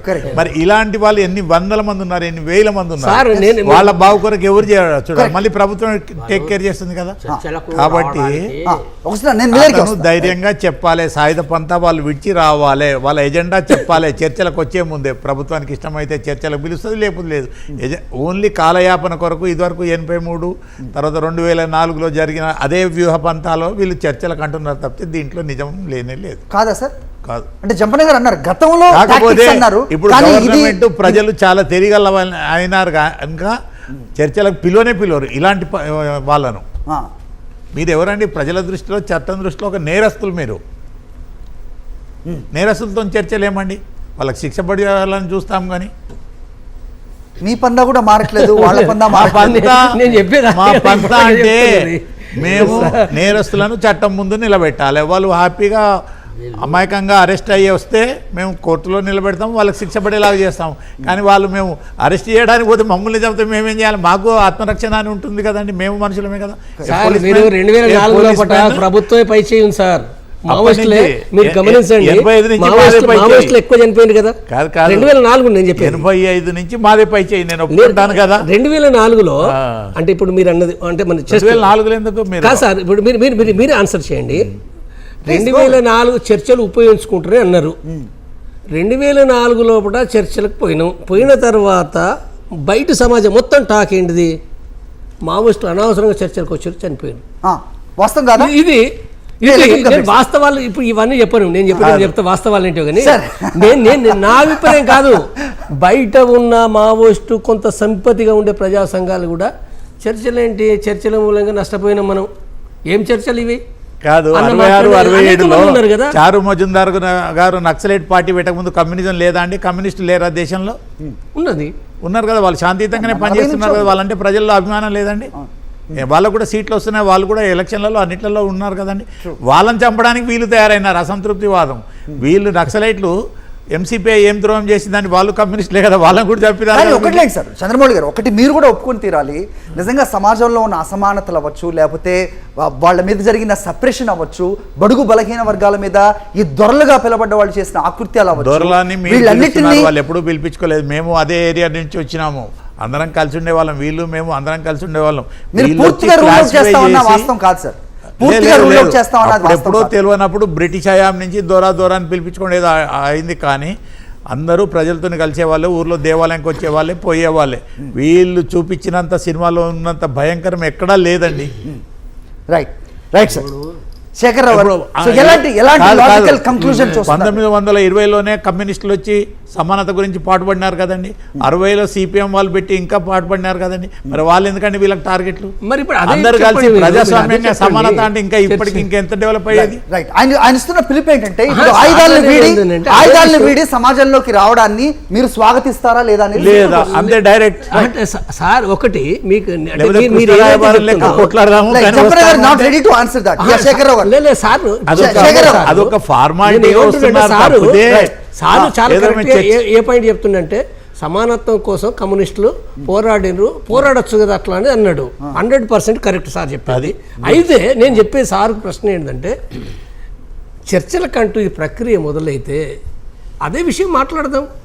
అందరు మాట్లాడతారు కదా, డెమోక్రట్స్ అనుకునే వాళ్ళు మాట్లాడతారు. చర్చలకు వస్తాం కానీ ఆయుధాలు పట్టుకుంటాం అంటే కూడా కరెక్ట్ కాదు కదా. అది కాదు. లేదు, ఆయుధాలు ఎందుకు పట్టుకుంటారండి ఆ, చర్చలకు మరి మరి వస్తున్నారు? కాదు, ఆయుధాలను వదిలేమనే కదా, చర్చ- ఆయుధాలను వదిలేమనే కదా చర్చ సారాంశం. ఒక్కటి ఏంటంటే చర్చలకు వచ్చే వాళ్ళు ఆయుధాలు అంటే అక్కడ ఉన్న వాళ్ళు ఆయుధాలు ఓకే, పట్టుకోవచ్చు. అది కాదు నేను అనేది. వచ్చిన తర్వాత మన అంటే 3-4 దఫాలు చర్చలు జరిగి ఒక ప్రక్రియ జరుగుతున్నప్పుడు ఈ ప్రక్రియ క్రమంలో ఏం జరుగుతుంది జంపన్న గారు, కొన్ని మీరు చాలా కాలం విశ్వాసాలు నుంచి ఏర్పడతాయి. ఉద్యమంలో ఉన్నారు. ఎవరన్నా ఆయుధం వీడిన అంటే ఎవరన్నా విశ్వాసాలు ఆయుధం ఏర్పడాలి వీడి కదా. ప్రజాపంతలకు వచ్చిన వాళ్ళు ఏదన్నా సఫర్ అవుతున్నారండి? మిమ్మల్ని ఎగ్జాంపుల్ అంటే విశ్వాసాలు ఏర్పడాలి కదా సార్, విశ్వాసాలు You are lying example కదా సార్, జంపర్ గారు. వాళ్ళందరూ వచ్చినాక మీకు విశ్వాసం ఆ మేధావులకు? అందుకోసం మీ మేధావులు ఉన్నది మీ వాళ్ళని చంపడానికే. లేదు సార్. ఇప్పుడు మనం ఇప్పుడు శేఖర్ గారు, పోని వాళ్ళు ఓకే, ఏం అభివృద్ధి శేఖర్ గారు చేస్తున్నారు చెప్పండి. శేఖర్ గారు, ఓకే సార్, నేను వస్తాను మీ దగ్గర. శేఖర్ గారు చెప్పండి. స్ట్రీమ్లకు వచ్చిన వాళ్ళు ప్రభుత్వం తరపు suffer నుంచి అవుతున్నారు. ఎలాంటి లాజికల్ వాళ్ళు ఎందుకు సఫర్ అవుతున్నారంటే మీరేం ఆదుకోలేకపోయేప్పటికే. మీరు ఆదుకొని వాళ్ళని ఉత్తేజితులు చేయండి. మావోయిస్టులు చర్చలకు రావడానికి 3 ముఖ్యమైన కారణాలండి.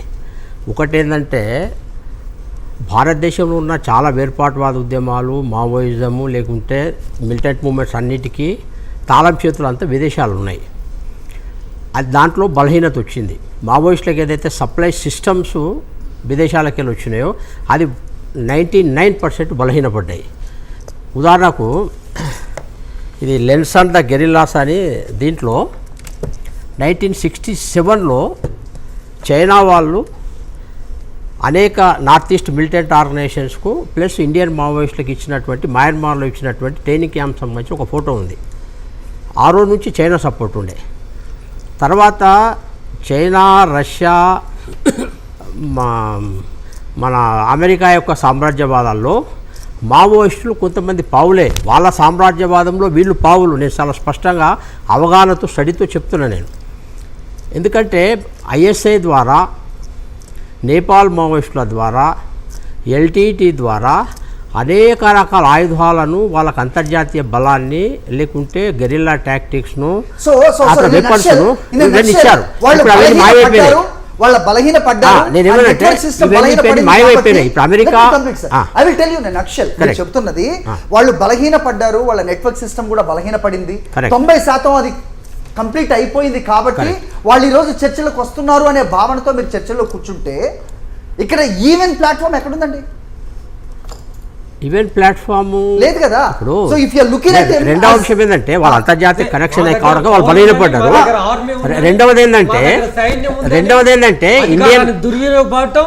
మరి అటువంటి వాళ్ళు ఎందుకంటే మరి మీరు పోట్లాడ ఏ రకంగా ఏం చూడండి. పాతకాలం తుపాకీ వాళ్ళతో ఎందుకంటే కొట్లాడ? చర్చల మాట మావోయిస్టుల వైపు నుంచి, పీపుల్స్ వార్ వైపు నుంచి మొదటిగా వచ్చిన మాట కాదు.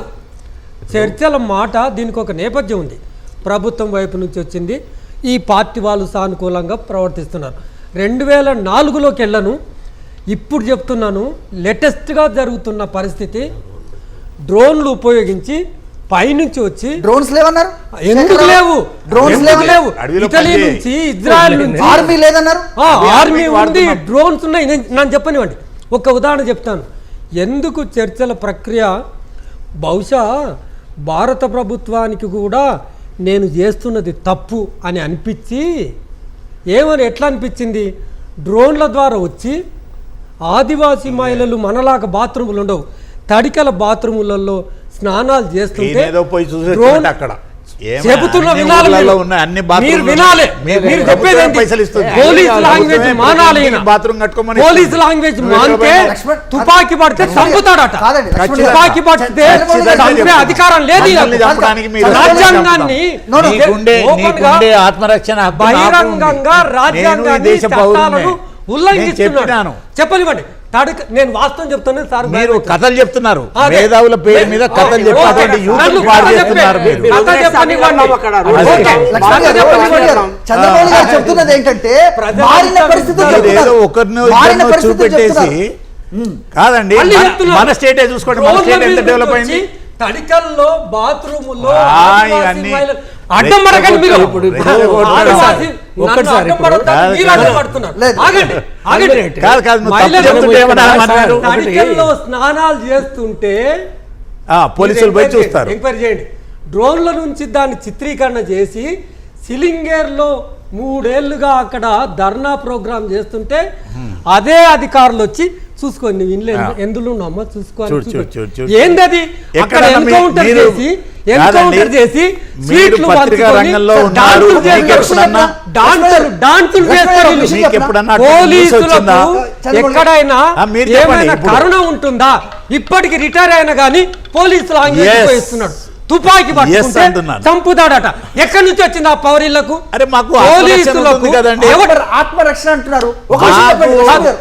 పోలీసులకు Let me చంపే ask- అధికారం allow me to- ఎవడిచ్చాడు? allow me to ask you something. Allow me- ఇవ్వరండి, మీకు మాకు చంపే ఆత్మరక్షణ allow me, ఉంటుంది. లక్ష్మణ్ గారు. 70 ఏళ్ళకెళ్ళి మీరు నిజంగా ఎంతమంది డ్రోన్లు చంపారు? మీకు ఎవరు ఇచ్చారు మీరు- అధికారం? ఒకసారి ఒక నిమిషం సార్. లక్ష్మణ్ గారు శాటిలైట్ వ్యవస్థ ఎంత పటిష్టంగా ఉందో మీకు తెలిసిందే కదా. Yes. శాటిలైట్ ద్వారా ఎక్కడ ఉన్నారో జల్లెడ పడుతున్నది వాళ్ళే చెప్తున్నారు. ప్రభుత్వం తరపు నుంచి ఆర్మీ లేదు, డ్రోన్స్ లేవని వాళ్ళు చెప్తున్న దాంట్లో వాస్తవం లేదా?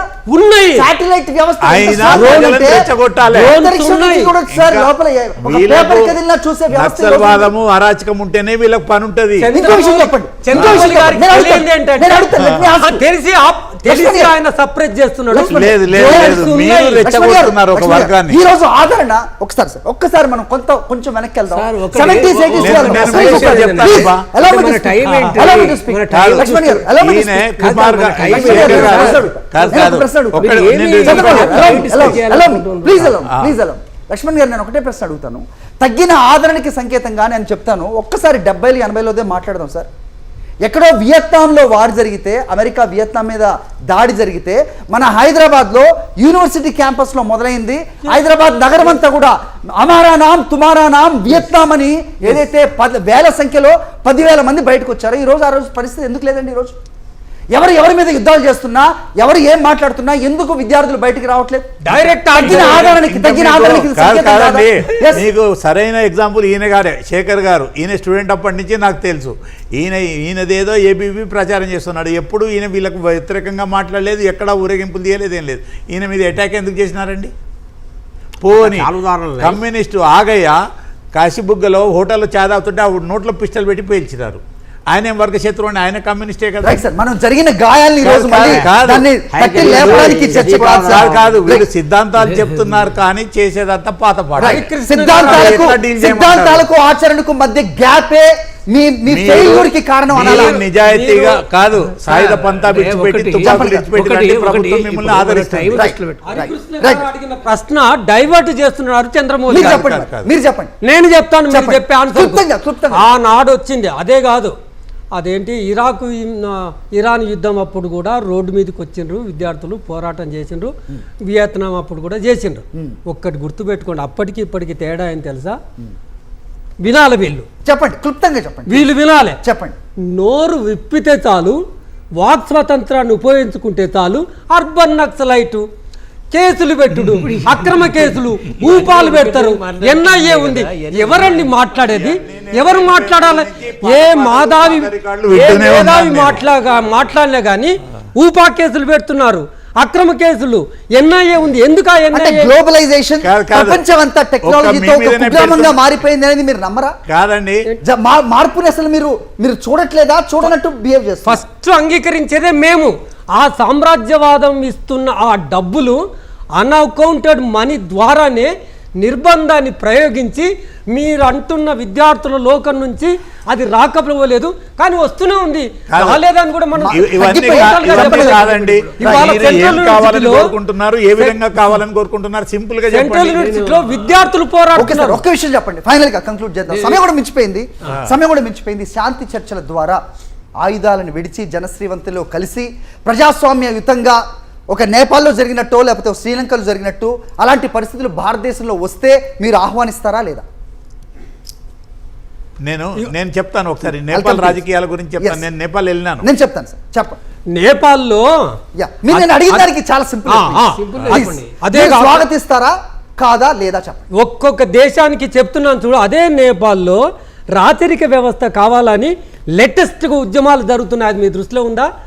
ఏ దేశానికి ఏ కాంటెక్స్ట్కు ఆ కాంటెక్స్ట్ డిఫరెంట్గా ఉంటుంది.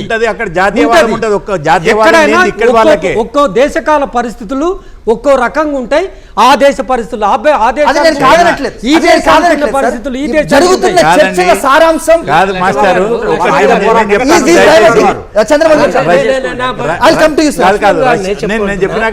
లక్ష్మణ్ గారే డైరెక్ట్ గా శాంతి చర్చలు ఆహ్వానిస్తుందా లేదా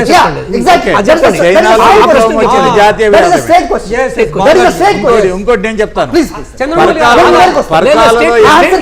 కాదు,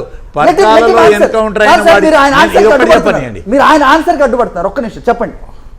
అదే చెప్తాను. సింపుల్ ఆన్సర్ చెప్పండి. చెప్పండి. Are you welcoming this? State question. Are you welcoming this?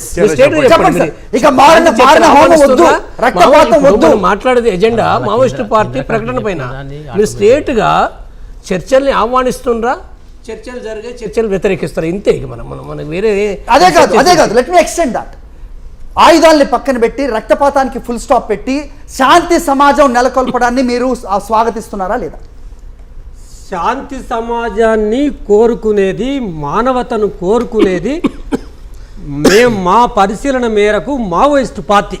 అందులో భాగంగానే ఇప్పటి వరకు 15 నెలల్లో 470 మంది చనిపోతే 470 మందిలో 70% 350 మంది ఆదివాసులు చనిపోయారు. కనుక ఆదివాసులను రక్షించుకోవటం కోసము ఇవాళ ఈ చర్చలు మీరు ఆ స్టేట్మెంట్లో ఫస్ట్ ఏమో హెడ్లైన్ చూడండి, చర్చలు జరపండి అంటలేరు, చర్చలకు సిద్ధమే అంటే వాళ్ళు చర్చల ప్రతిపాదన తెస్తే వీళ్ళు సిద్ధం అంటున్నారు.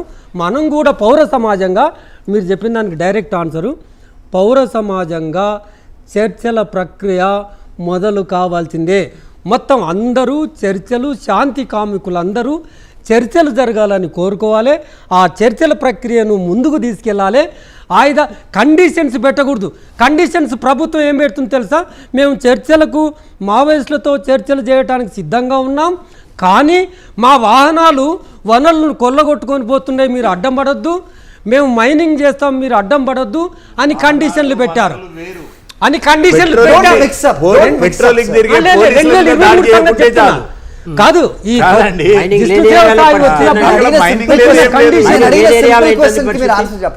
అదే మరి ప్రక్రియ కొనసాగాల్సిందే. ఆహ్వానిస్తున్నాం. చాలా సమయం.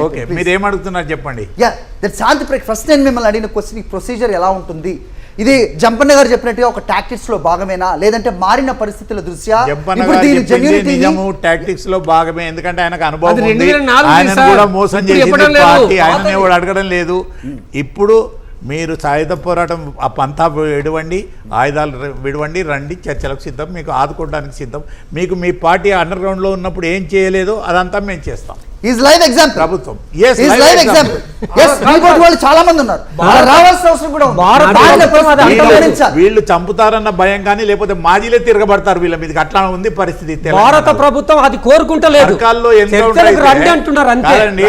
పర్కాల్లో ఎన్కౌంటర్ అయిన జేబులో నేపాల్లో అదేంటి ఆర్మ్స్ పంపించినట్టు రిసిప్ట్ ఎందుకండి?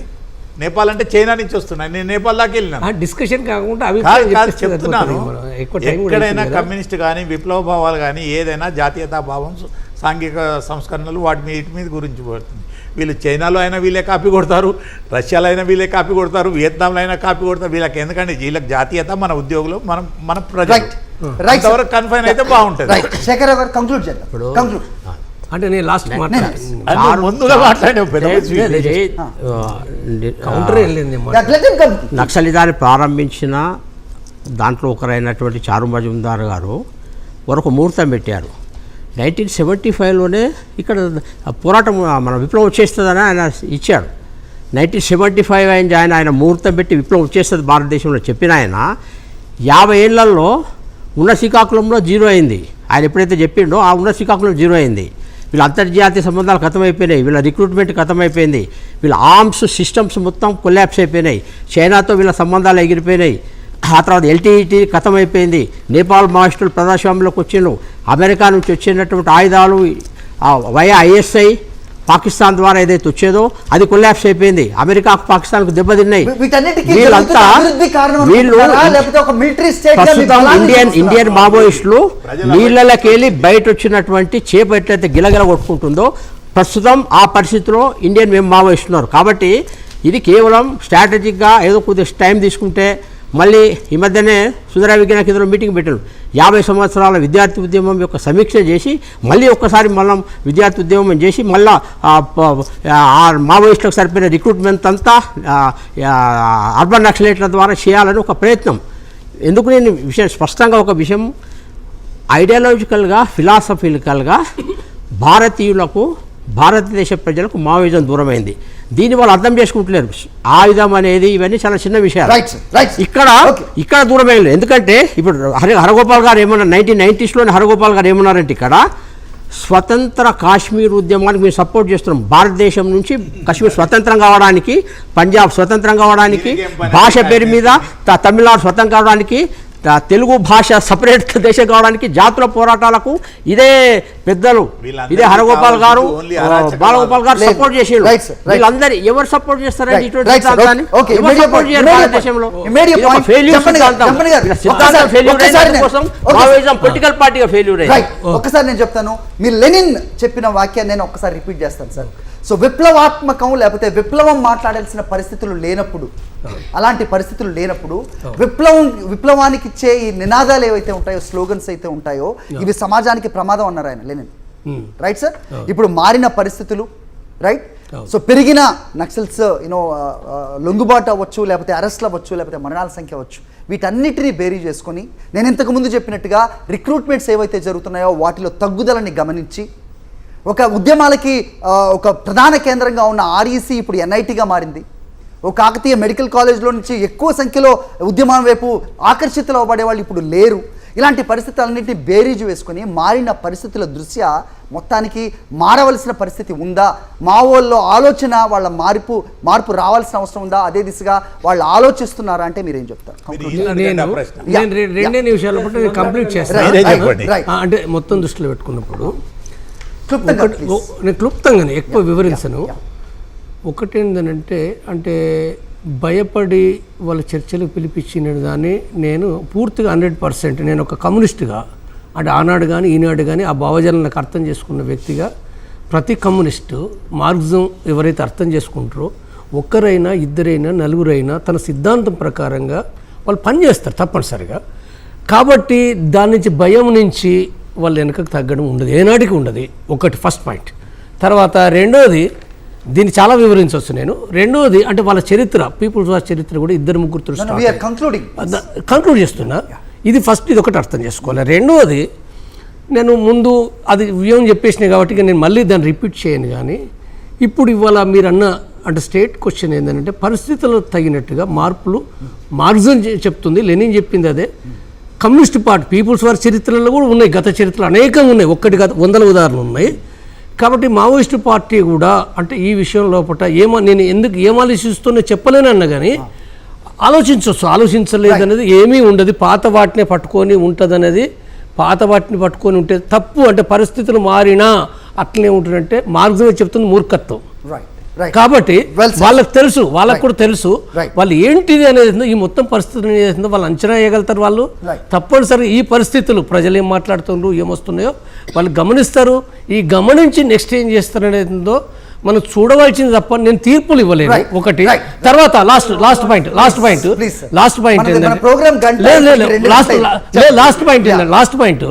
అంటే తప్పనిసరిగా నా వంతు నా బాధ్యత ఉంటుంది ప్లీజ్ అది. కంక్లూడ్. ఇప్పుడు ఇక్కడ సరెండర్ అయ్యి కావడం అనేది ఏందో, నేను సరెండర్ అయ్యాను నేను. కానీ నేను వచ్చినప్పుడు నేను 7 ఏళ్ళ నుంచి చెప్తున్నది కూడా ఏంటంటే సరెండర్ అనేది ఏందో వ్యక్తులు రావడం వేరు. యాజ్ ఎ పార్టీ ఎన్నటికీ రాదు. ఇక్కడే కాదు, ప్రపంచంలో ఏ పోరాడే తిరుగుబాటు సంస్థ సరెండర్ కాదు. టాక్స్ జరిపి టాక్స్ క్రమంలో పట్ల వాళ్ళు ఏం నిర్ణయించుకుంటారు అనేది వేరే విషయం.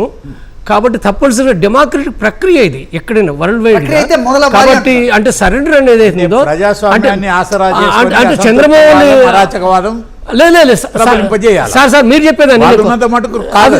మీరు చెప్పేది ఏదైతుందో మీరు కోరే హక్కు ఉంది, వాళ్ళను ప్రజాజీవనకు రమ్మనే హక్కు మీకుంది.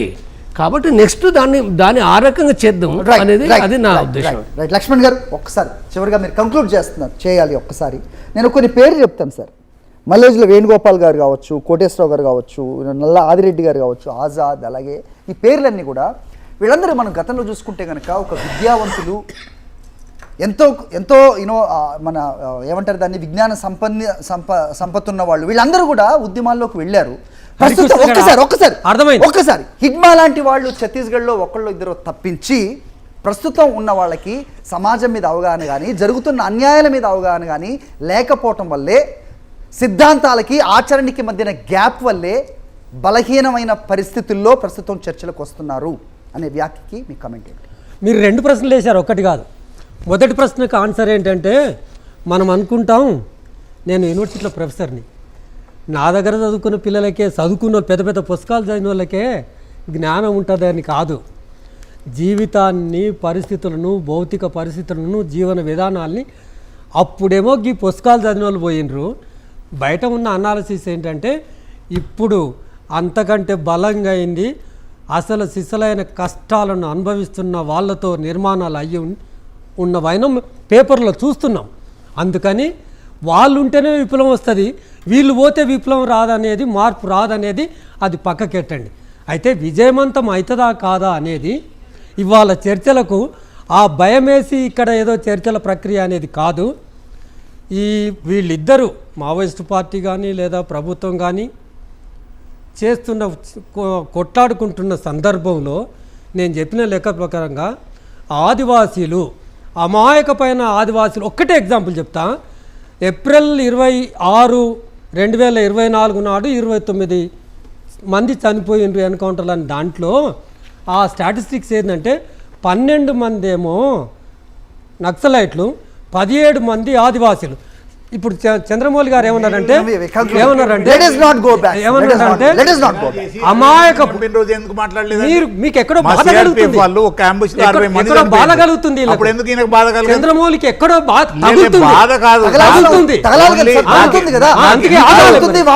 నాకెందుకు బాధ అంటే వీళ్ళ అమాయకులను రెచ్చగొట్టి చంపిస్తున్నారు అని అదొకటే బాధ. అదే మరి శవాలను డీసీఎంలకు ఎక్కించి, శవాలను డీసీఎంలకు ఎక్కించిన తర్వాత ఎక్కించిన వాళ్ళని కాల్చి చంపినండి పోలీసులు. అట్లాంటి మీరు ఇక్కడ కూర్చొని మాట్లాడొద్దు. అలాంటి ఘటనలు జరగకూడదని మీరు చెప్పిన చర్చల ప్రక్రియ ఏదైతే ఉందో దానికి